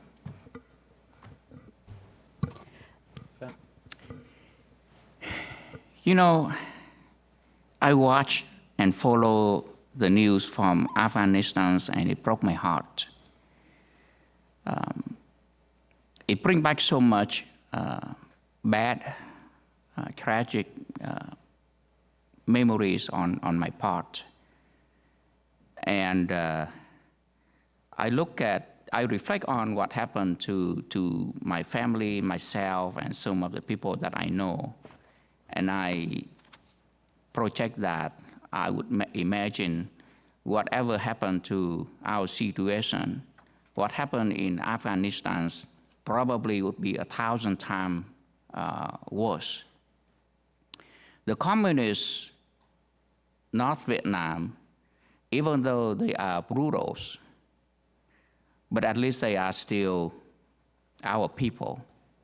They would not be as ruthless, bloodless like the Taliban, who came from all over Middle East and maybe somewhere else. And I still follow the news every single day, night and morning when I wake up. The first thing that hit when I open my cell phone is hit on the Afghan news. And about 3 weeks ago, France news agency, which is called, abbreviated as AFN, A for agency in French, Agency France News, doing a video interview because they choose me because I am chairman of the Vietnamese community here in Southern California. And during the interviews, I urge people to look out and help the Afghanistan people however they can. I urge the Vietnamese community to repay the debt that the American communities helped us when we escaped Vietnam after Saigon Fall in 1975. However, I think, and I do want us, our residents, to support the refugee when the federal program coming out and ask us to help. I sincerely hope that we will try to help as much as we can, however we can. But I believe the form of the resolution by the City Council is, this is not the right form for us to express that support. We certainly can do a lot more, but not by this form of resolution. And I believe that this issue of resolution have come up so many times, and I thought we have agreed on certain guidelines where, things that are not directly related to the body of the City Council will not bring it up. So I am saddened not to support this resolution, but I want to stress the fact that I do want to support the Afghanistan's refugee, but not through the type of resolution as is written here. Go ahead, John. Thank you. I'd like to speak to this. Yeah, I definitely support a resolution that supports refugees, but unfortunately, with the language I have here, it's a very lengthy resolution that has some divisive language as far as I'm concerned with triggering the environment we're living in and things that are going on. I do think it's out of our purview, but I would definitely support a resolution supporting all refugees from, regardless of country of origin, regardless of race, regardless of sex, what have you. But unfortunately tonight, I can't support the language that's written in this lengthy resolution that I had no input on. So I can't support it tonight, I'm sorry.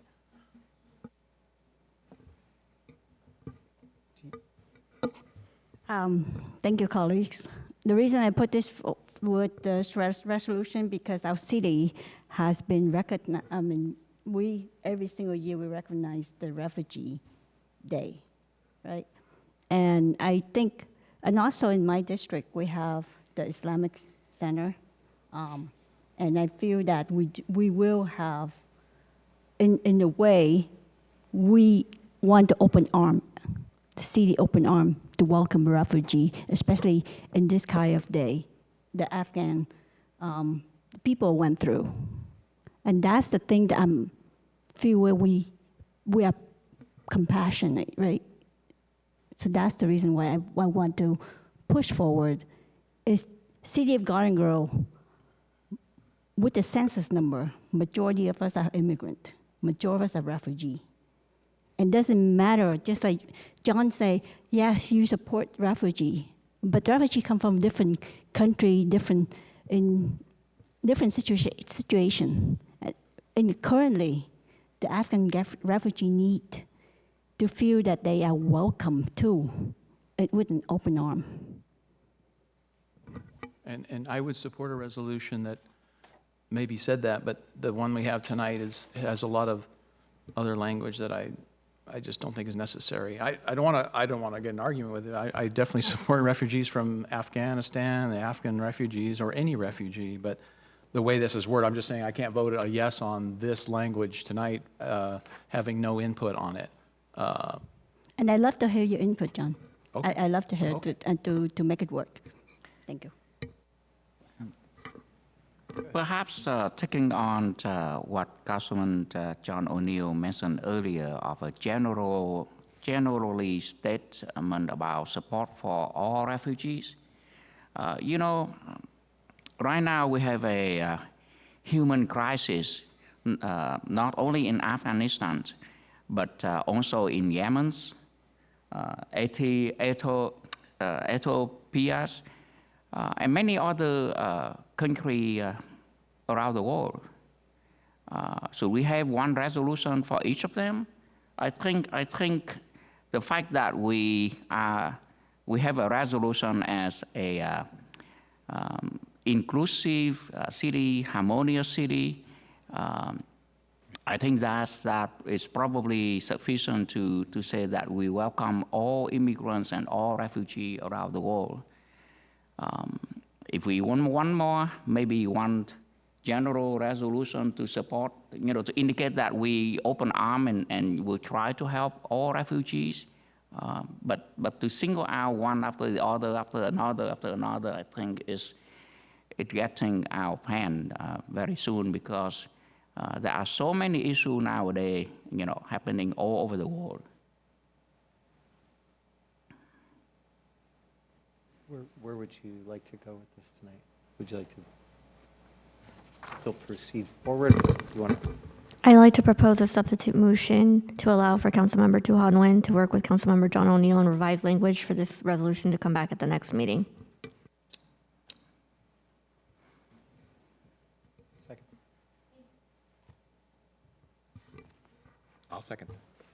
Do we need to vote? I think the mayor already seconded. Yeah, that's fine. Oh, Okay, you so already- we'll act on the substitute motion to bring it back with Councilmember Dietrich Tu Han Nguyen working with John O'Neill to revise accordingly. And with that, I think. I agree with that. Yeah, so that's a motion and a second. Roll call vote. Councilmember Brightingham, No. Councilmember O'Neill, Yes. Councilmember Deidre Nguyen, Yes. Councilmember Bowie, No. Councilmember Klopfenstein, I'm abstaining. Mayor Pro Tem Kim Nguyen, Yes. and Mayor Jones. Yes. Okay, so we have a motion passes. We have 3 yeses with Councilmember O'Neill voting yes, Mayor Pro Tem Kim Nguyen voting yes, Mayor Jones voting yes. We have 2 noes with Councilmember Brightingham and Councilmember Bowie. We have Councilmember Klopfenstein abstaining. Motion passes. All right, thank you. Item 7B, and this is Community Services Department update as requested by City Manager Scott Stiles. Take it away, John. Yes. Go ahead, Scott. Sorry. Yeah, it's Mr. Mayor, council members. Our Community Services Director, John Montanchez, recently gave us a little update on some of their activities. Very short. I think he's got 5 or 6 slides he wants to show you. I thought you and the community would be interested, so I'll turn it over to John. Thank you, Mr. Manager. Good evening, Mayor and members of City Council. This evening, I would like to share a presentation on the programs, events, and projects from the Community Services Department. So let me get that started with our first slide here. First, I just kind of want to really brief you on the capital project that we're working on over at Garden Grove Park. Between us, the Community Services Department, and the Public Works Department, we've been working on an improvement of our 3 picnic shelters and our large picnic pavilion, which will be adding an ADA walkway to all those amenities, as well as some electrical improvements. The project is slated to be completed in December of 2021, with a playground replacement to be installed in possibly the spring of 2022. So we're excited about this project, and Garden Grove Park is one of our most utilized parks and we are excited to have new features there at the park that will be able to be used by the community. On our next slide, we're going to be sharing with you some of our grant opportunities we've had. We've already shared with some of our council members our Prop 68 grants that we've been applying for. One of our grants that we've been kind of working on for the last couple of years now, this is our second go around at this, has been our Woodbury Park Improvement grant. This was submitted back in March of 2021. This is, again, being our second round. In order to be a little bit more competitive, we reduced the amount of cost that we were looking to request by $1.5 million. We did a quick redesign of the parking lot, reduced the pool house building, and replaced the splash pad with a wading pool.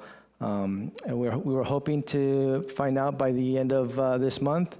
If not, we'll continue to be in contact with the state to see if we can get an answer within, at least before the end of the year. Our second grant opportunity is our per capita program. This is guaranteed money that we will be receiving. About $284,000 has been allocated to the city of Garden Grove. We submitted this month a project over at Magnolia Park, which will be replacing the playground area and the surface area at that park.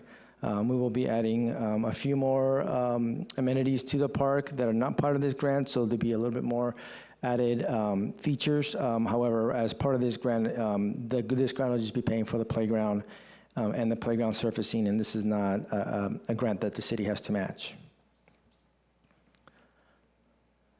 On our next slide, I'd just like to share with you about our summer events that we had. Back in the spring of this year, staff was working hard to figure out how they were going to bring summer programs and summer events to the city. They came up with a plan A, a plan B, and a plan C, given the constantly changing restrictions that we had. Fortunately, when summertime came, there was little to no restrictions, and we were able to run two of our biggest programs without any actual adjustments to our programs. So it was our movie in the parks. We hosted 4 movies at Garden Grove Park, served over 400 attendees. And then our popular summer concerts in the park, they're sponsored by our Garden Grove Community Foundation. And we hosted 2 concerts at Eastgate Park and 2 concerts at Garden Grove Park, and they were very well attended. The community really enjoyed being just out again. You can really see that the community missed being together at these summer concerts, and it was just a great pleasure for our department to be able to host these. Next, I'd like to share about our summer programs. Again, we were able to run our summer programs to full capacity with some light restrictions. Our day camp program was a 9-week program, and it was completely sold out. This year, we held it at Atlanta's Play Center because it allowed us for more social distancing with the children, and we were very grateful that we were able to do that because really minimize any type of exposures if we were to have any. We averaged about 60 campers a week, so that's about pretty good for a year that with COVID going on and some other restrictions, we were pleased to have about 60 campers weekly. Our aquatics program ran for 6 weeks, and that was also sold out. Those programs were offered at Woodbury Park and Eastgate Park. And then our contract classes, we managed to offer close to 30 classes, which included Lego camps, Pilates, volleyball, and basketball skills camps. And again, those were all completely packed. I think parents were ready to have their kids leave their house after being locked up for over a year and a half. So we were excited to be able to offer those programs for the parents. And then our social services obviously continued to provide services to the community. This is kind of our biggest part of our department for the last year and a half now. Our senior center continues to distribute meals weekly on an average of about 269 meals per week. We have opened up our senior center, so our popular bingo program has returned. Our seniors are slowly trickling back in. Some are still not completely confident to come into the facility, but we're averaging about 20 participants at our bingo program, so we're excited to put that together for them. We also resumed some of our Tai Chi, Zumba, and ceramics classes. And again, the seniors have also been very grateful to be able to get out of their homes and be able to socialize, given that the senior center was, one of the few spots that they are able to get together and socialize with each other. But our center still continues to offer some virtual services, including our virtual chat program, which became pretty popular during our shutdown. Our Buena Clinton and Magnolia Park Youth and Family Centers worked in collaboration with the Boys and Girls Club to offer a summer day camp, which was very popular.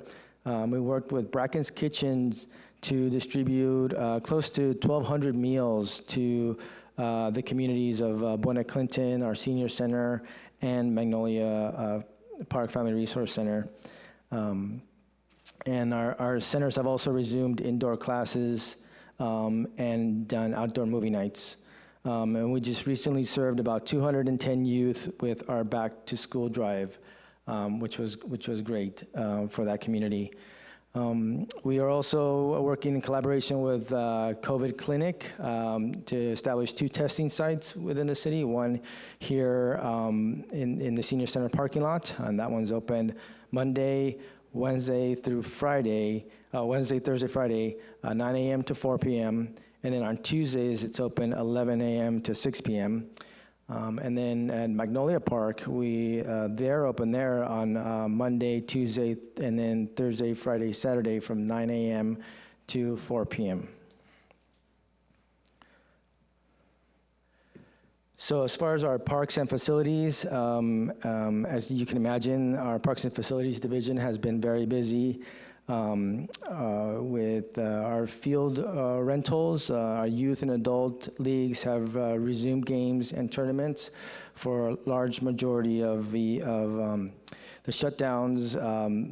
The youth sports were only allowed to do practices. Now they've resumed their games and tournaments, and adults also have resumed that as well. Our shelter rentals, our reservations resumed in June for our shelter rentals at our parks, and we've had a high demand for outdoor use, again, given the restrictions or people's comfort level with doing indoor activities, family gatherings. The picnic shelters have been a good alternative for families to gather, so we've had a lot of rentals for our picnic shelters. Our theaters, our GEM Theater resumed in-person production in April, and the Garden Amp resumed their concerts in August. And the Community Meeting Center and Courtyard Centers have been booked the majority of the weekends, beginning from June through the end of the year. We have a lot of parties that were postponed during the shutdown that are being rescheduled to this time. And unfortunately, too, we've had a lot of celebration of life events here within the Community Meeting Center.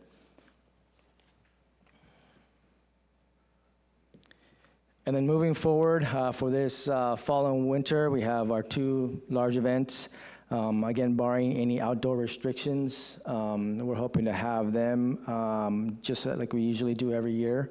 We're going to have our Jack-O-Lantern Jamboree on October the 30th from 1 p.m. to 4 p.m. at Atlantis Park. And then on December the 4th, we will be having, from 3 to 7 p.m., we'll be having our Winter in the Grove event that's going to be at Village Green. For information regarding any tickets or just updates on our programs, anyone can go to ggparksandrec.com, and that concludes my report. I'd be happy to answer any questions. Thank you, John. Colleagues, any questions, comments? I have a question/comment, Mayor. Go for Thank you for all of your wonderful work. Loved all of the summer events. Very great, especially the Selena Tribute Band. So thanks for making that happen. One comment / question.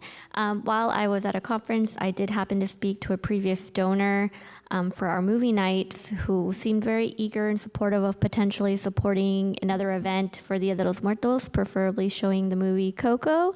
I know it's coming around the corner, so it may not happen this year, but I'm always advocating for events that are promoting our Latino culture, since we tend to focus a lot on our Asian culture, specifically Vietnamese. I'd love to see a continued efforts. I know that Buena Clinton does do some events for Dia de los Muertos, so maybe if we can combine that somehow and showcase the movie. There's someone lined up who's willing to pay for it, so it might be a good opportunity to do so. Yeah, absolutely. That's a great movie. If I can, this is just really fun to be able to see all that we've still accomplished through these hard times. And I have to say how busy we are as a city, even through this pandemic and all of the adversity and the challenges, to see finding these unique and creative ways to still reach out to the community and provide that quality of life. It's very impressive. And I think tonight's just been impressive in general for us as a city to see how multifaceted all the different avenues we're involved in and all the work that we're doing as a city. So good job, Garden Grove. Yay. Thank you, John. Thank you. Anybody else? Yeah, thanks, John, for all the work you guys do. Very adaptive. I know as we were coming out of the pandemic and you guys didn't know exactly what we could or couldn't do heading into this summer, in the months prior to summer, and you guys had like kind of an A plan, B plan, C plan, and you guys were ready to ramp it up, ramp it down, do whatever you needed to do. It was pretty remarkable to see, and things have reopened with vigor, and you guys were prepared for that event, and we had some great events over the summer, so thanks for everything. Thank you, Mayor. Matters, Mayor Pro Tem Kim Nguyen. Thank you.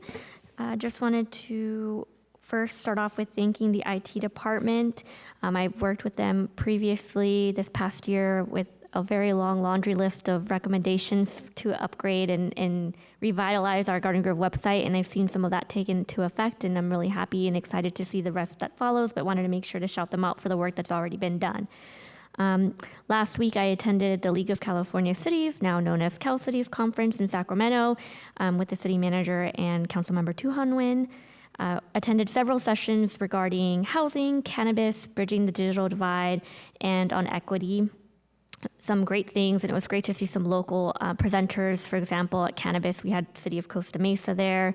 In some of the housing sessions, there were maybe not necessarily OC cities, but closer to SoCal cities there, so it was great to connect with local electeds around our region. I was also sworn in as the OC Division President for the incoming year. I'm very excited, thank you. Definitely took some time to curate a very diverse board. I'm really excited to work with my first and second VP, John Taylor from the city of San Juan Capistrano, and Marshall Goodman from La Palma. And one thing I did notice while I was in Sacramento was the robust artwork. Definitely snapped a few pictures, made Councilmember Tu Han Nguyen wait while I did that, and then sent them to Mayor Jones, as I usually do wherever I vacation. I'm sending him the cool things that I see, and definitely try to chirp into the city manager's ear about this. And I bring this up because we timely had a public art donation policy during consent, and then we had a speaker come speak about public art. And I know that in previous meetings, I had mentioned wanting to see one of our commissions, or potentially two of our commissions, Parks and Rec as well as Neighborhood Improvement, kind of take on implementing some sort of artwork, mural type program. And for me, what I've seen with other cities is creating a list of inventory of locations, whether that be city property or private businesses that are willing to participate and give a section of their wall or building to dedicate to murals, and then having local artists, a lot of them happen to be high school students, that apply and present a mock mural for approval by the city council. And I know that the mayor has also advocated for more public art through the last few years that I've been on council, and a lot of the Reimagine. And so I'd really want to hammer down and double down on this effort and make sure that we start seeing it, as I travel from city to city for conferences or just for fun, the very, very few times that I get to. The number of murals that are displayed all over their city, it's really beautiful to see, and we have such a diverse community that I'd love to see that reflected in our city. And if nowhere else in the city, then I volunteer in my district. We have a lot of businesses that are from all walks of life that I'm sure we can find ways to highlight culture and join not only through food, because we have the Foods of Garden Grove program, but simultaneously with public art. And those are all my comments. Thank you, Mayor. Stephanie? Thank you, Mr. Mayor. I have a couple, so bear with me. First off, I just wanted to make mention to the residents that came out from Kathy Lane. There was 4 of them. I heard their comments, and I appreciate them. I can understand their frustrations, and I will speak to the code team about their pink cards this evening and their comments. So I want to thank them for coming out. It's not always easy to come out during the week to a council meeting to stand up in front of the city council and express your feelings, so I really appreciate them doing that this evening. I also just wanted to make mention about a quick vector update. Mayor Pro Tem Kim Nguyen and I were speaking about mosquitoes, and she made a good point. Hey, you should mention this. Mosquitoes also affect our pets, and they can give our dog heartworm. There is medication that can treat that, but mosquitoes don't just affect us as humans, but they can affect our pets as well. There are treatments out there. Speak to your vets. We're fortunate right now in Garden Grove, we do not have any cases of West Nile virus, but it could happen at any time. All of our surrounding cities are being affected by West Nile. There are mosquito sample pools that are testing positive. I think we're kind of experiencing some warmer weather here, maybe by the end of this week and into the weekend. So we're still in the thick of it with mosquito season. So remember to dump and drain your water, check your screens, check your potted plants, and wear repellent when you're outside, especially at dusk and dawn. I wanted to also mention Coach Bo and Coach Tanya, who were here earlier with pickleball. That was pretty fun to see their little demonstration. I've had a couple opportunities to connect with them and actually play pickleball. It's very fun. I think I'm hooked. And I would love to see it brought to Garden Grove in some capacity. The court itself is very small. It's about the same exact size as a badminton court. So I know they've already been in contact with our Assistant City Manager, Maria Stipe, and Mark Freeman from Community Services and so forth. So I'm excited to see where we can fit them in and make it work in Garden Grove. I think it'd be really fun for the residents and kids and everyone, really. And then finally, I just wanted to mention October, we're coming up into the month of October, and it is Breast Cancer Awareness Month. And I'm not really sure exactly how this would work, if this is something I need to try and place on the agenda under matters, or how this works. But I would love to see, if at all possible, the clock tower could be lit pink for the month of October. Breast cancer awareness and breast cancer in general, it's a very personal issue to me. Both my grandmothers had breast cancer, as well as a cousin of mine. And I know so many people within the community of Garden Grove and beyond have been affected by the seriousness of breast cancer. So it's something I would like to consider, and I would appreciate the support of my colleagues on this. And so I don't know if that's something that has to be agendized, or if we had decided that those things were kind of allowed. I don't know where we're at with the policies for lighting up the clock tower at this time. Well, I think we just get some direction from council about bringing forward, agendizing something, and then we will work with the council going forward. Seconded. Question, you mentioned October though, right? And it's like September 28th, so. Yeah, I realize that it wouldn't be for the entire month. Obviously, the next council meeting isn't until October, so. Well, Could we not approve it if there is no objection from the dais, like we've done some other really random stuff? yeah, I think Caught me being facetious there, guys.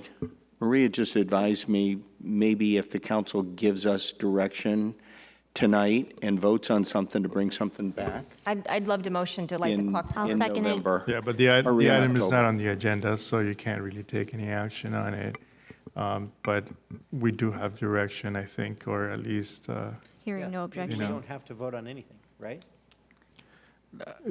I'm pretty sure it's not a major expenditure of city funds, so I think. that It's we not, can- because I've asked when we do the rainbow Isn't lights. it, we just, so we I think just, we're we good. just agreed to wear pink, right? So why do we need to vote on it? Yeah, I think that's what they're saying, unless there's any sort of spoken objection that wants to go through a formal. Can we iterate that a fourth time? No objection, right? Just want to be very clear. No objections. Okay. Just kind of wonder what a pink light shining on a green tower, what color that's going to ultimately end up, you know? I think it'll look really good. Yeah, I'm sure. Pink's a great.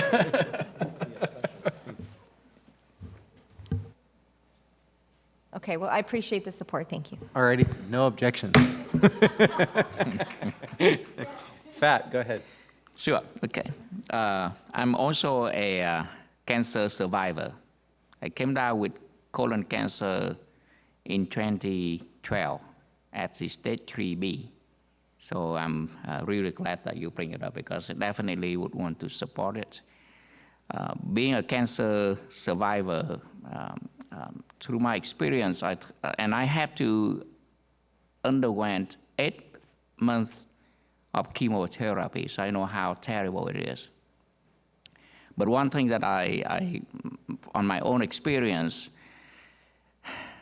if we have a strong determination, it's easier to get through it than just being there and feel miserable. Just want to share my experience with whoever thought it might be useful. Talking about mosquitoes, I've been bitten so much over the last few weeks. I don't know if you have, but inside my house, some of them were able to get through. When I just opened the door a little bit, they are so fast, they can get in just a few seconds. And I found in my house 2 types of mosquito. One is all black. The other, they have white stripe on their legs and body. And I look at that and I say, wow. When I look up, it turned out to be white tiger mosquito. And it carry all kind of disease. So be watch out for it, be careful.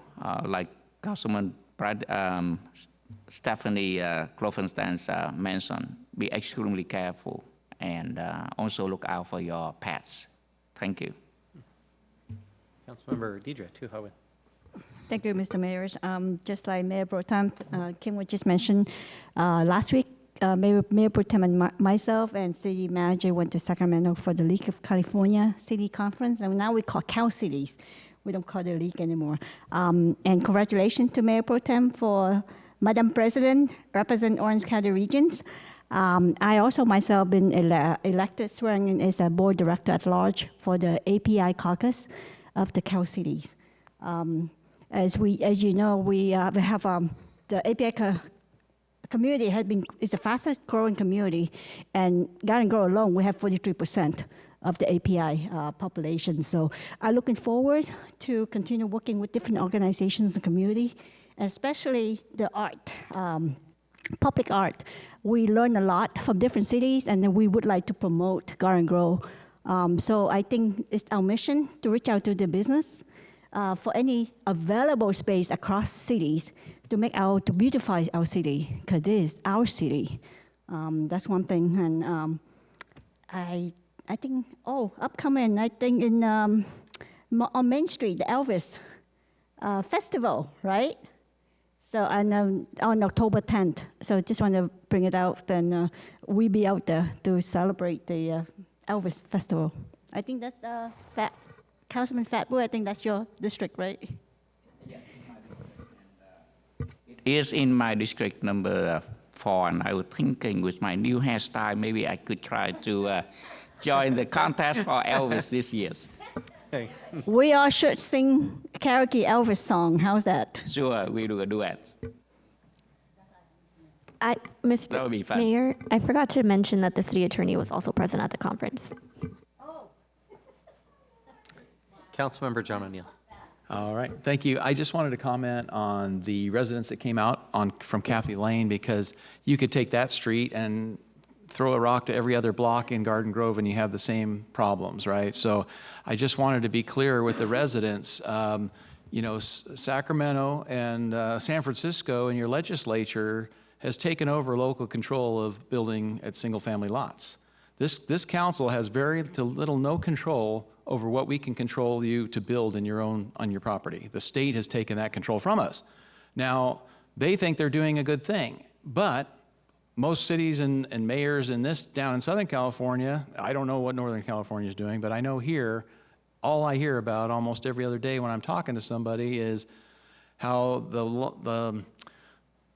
their livelihood or their way of living in their neighborhood has changed drastically. And it's not necessarily inherent with a mother-in-law's quarters or a granny flat, we used to call it. There's restrictions on, the homeowner living in one of the units. The problem is our legislature likes to make laws and then they don't enforce any of it. So unfortunately, this has turned into a business and it's ruining our single-family neighborhoods. I'm not in support of it. I voice my concerns to my assembly people and my senators because they're the only ones that are casting those votes to take this local control away from us. We have very little control of what we can control, what people build. They can build by right, and they can subdivide a single-family lot 4 ways if they have the ability to do that. Very disheartening for someone that's lived in Garden Grove his entire life, and to see the neighborhoods go downhill. No parking left on the streets, trash left everywhere, no pride of ownership, no pride of renting, no pride of anything. The lawn's gone. The people are renting rooms out, and it's discouraging. And we all of us here up on the council deal with this in our districts and the mayor and citywide. You need to contact your state representatives, and we all need to voice our opinion loudly before they will listen. And, I'm not giving up. I'm not going to walk away and move out of California or move out of Garden Grove and let people win when they're destroying our neighborhoods. There's ways to build affordable housing without destroying your single-family neighborhood. We can build nice communities of affordable housing, more apartments, gentrify, rebuild old apartment complexes. There's a lot of things we can do, but just to blanket a legislation and say, build whatever you want in that single-family neighborhood, it's not right. And we need, and I say we, I'm talking about everybody that feels the way I do, you need to voice your opinion to your state government because they're doing it. They're writing these laws, passing stuff in the middle of the night, signing it. They're not asking you about it. They're just doing it. And the longer we sit here and be complacent, they're going to keep doing that on every other level. So now's the time to speak your mind. I appreciate the people coming out, and I could take those 4 people and extrapolate it into 40% of the city right now. Everybody throughout the city is having the same problem. They were designed to provide extra housing for family members and where local control could design the architecture and the quality of the building and how many people could be there, how many cars you could park. That's all been taken away from us. So please, please, please, I'm sorry in my soapbox here, but I got to vent this out and let people know on a public forum here instead of just talking to them one-on-one. You need to voice your opinion to the state legislature. That's all I have. Thank you. Thank you. Councilmember Bredegum. Yeah, I want to echo Councilman O'Neill's sentiments on that. We had 4 people from one street, and then we had 2 other people complaining about the ADUs and, the parking situations. The state has taken control away from the cities, and it just got worse right after the recall election because they just signed SB 9 into law. And that allows any owner of a single resident house to basically level the house and build 4 condominiums there. City can't really say no to it. So it's just getting worse and worse, and there's no traffic provisions, there's no parking provisions, there's no school, how it'll impact the schools, the sewers, the infrastructure, none of that's even heard. So, I echo those sentiments and yeah, I'm with you. I get many complaints on that same issue.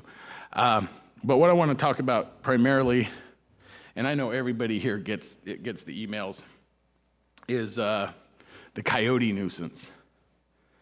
And, this pops its head up every few years. I think the coyote population gets more dense, and that more and more of the community starts seeing them, and they get scared, and they call it, they report it, and it becomes a hot topic issue. And 6-7 years ago, it was another time where it got dense, and Councilman Beard at the time had scheduled some community forums with fish and game wardens. And, I attended a meeting there, and, it was really eye-opening and to get educated about the coyotes. And, they put out the information with 70 years of statistics when they were talking about it. And I thought it was interesting, in 70 years, there had only been less than 10 coyote attacks of humans in Orange County. And of the 10, only 2 had so much as a broken skin from the attack. No hospitalizations at all in 70 years from coyotes. But during that same period, there was over 860 something, I don't remember the exact number, of dog attacks on humans. And a big number, and I don't even remember the number, but it was over 100,000 where humans were hospitalized from domestic dogs. And so, unfortunately, as we get more urban and we lose our nature, humanity, people start to think that coyotes are like wolves and they're gonna kill people and they're gonna, and yes, they are a terror to pets, especially small pets. They can take them, but the reality is they are part of nature. They are part of the ecosystem, and we're never gonna be able to get rid of them all. So we need to learn to live with the coyotes. And I know that's not a popular thing to say, but it's a fact. You can't get rid of them all. They're like rats. We can address the problem, we can decrease their numbers, but there's always gonna be coyotes. So you need to learn to be responsible when you live in coyote country with your dog food, not leaving it out in the backyard, because the coyotes will come for that. If you have other sources of food, they're gonna come for that. You have to be responsible pet owners and not let your small animals out at night, especially when the coyotes are hunting. So there's a lot where the humans need to learn as well to coexist. But with that being said, the numbers are rising tremendously to the fact where, I spent 20 years in my neighborhood with never seeing a coyote, never once. And probably in the last month, I've seen at least 4 different ones. One, I'm on my way to work and one of my neighbors is jogging and she's petrified. And so I have to cut her off from the coyote and gun my engine to scare the coyote away, and she waves at me. So with that being said, we do need to focus on the coyote abatement, but yes, we do need education, not education of call the coyote hotline, because I think a lot of folks know, please call the coyote hotline. If you see a coyote, please call it, report it. But we need education on how to live and coexist with the coyote problems. But at the same time, we do need to take care of this abundance of coyotes we apparently have. Also, a lot of these coyote dens are on school district property. So I think we should honestly look at the school district and see if they want to help with the funding of our trapper and to take care of some of these things. I think they're partially responsible because most of our coyote problems are largely around school campuses because there's the big open fields. So I think it's appropriate that they chip in and help with our trapping costs for the trapper and whatnot. So I just want the public to know the city has signed a contract with a trapper. The trapper's out there. He is doing his job. If you see somebody jumping the fence into the flood control channels and he's got a bunch of gear, it's not a burglar. He's out there doing his job. He's primarily out there at night. And so I just want that to be out. Thank you. General Counsel, do we have anything to report out? Yeah, Mayor, members of the City Council, we did have 2 closed session items earlier this evening, but there is no action to report out of those closed session items. Thank you. City Manager Scott Stiles. Yes, Mr. Mayor, council members, I do have one piece of very good news that city managers don't get to announce very often, so indulge me for 30 seconds. We just had a recent credit review conducted by Standard & Poor's of our city. And Patricia Song, our finance director, has reported to me that our underlying credit rating has been upgraded, not one, but 2 notches, from AA to A+, with a stable outlook. So that's outstanding news. It's just outstanding. And it's really a credit to the council members, all of you that have approved financial policies that have helped the rating agencies get to that place. So it includes things like the reserve policy that you approved, our 115 trust, the internal service fund reviews that we've done, all those things. And if and when we get to the point of issuing bond financing for things like public safety facilities or water projects, that increased bond rating will save us hundreds of thousands of dollars if and when we get to that. So really a credit to all of you. I really want to also compliment Patricia Song and all the people in the finance department that have kind of put a little financial roadmap together for us. I'm going to send all of you the S&P report that we got. I'll send it to you tomorrow so you can take a look at it. In there, you will see they specifically mention the strong financial management with good finance policies and practices. They talk about strong budgetary performance even during the pandemic, strong budgetary flexibility and liquidity, healthy reserves, and strong debt and contingent liability ratios. And then finally, they recognize the diverse economy that helps sustain the market here in Garden Grove. We do have a diverse economy, and the bond rating agency has recognized that. They have mentioned that Garden Grove, along with all California cities, we still have to pay close attention to the threats associated with our long-term pension liabilities. And so that's not to be dismissed. But again, really, really excited about this news, a bond rating agency upgrade. It doesn't happen very often in my career where we've got to talk about stuff like that. So I just wanted to pass it on to you. Thank all of you for the work that you've done in working with our finance department. So really appreciate it. That's all I had, Mr. Mayor. Great. Yeah, thank you. Kudos to Patricia and Ann and the group. Wonderful job. That's amazing. With that, we will stand adjourned. Thank you, everyone, for hanging in there, and enjoy the rest of your evening.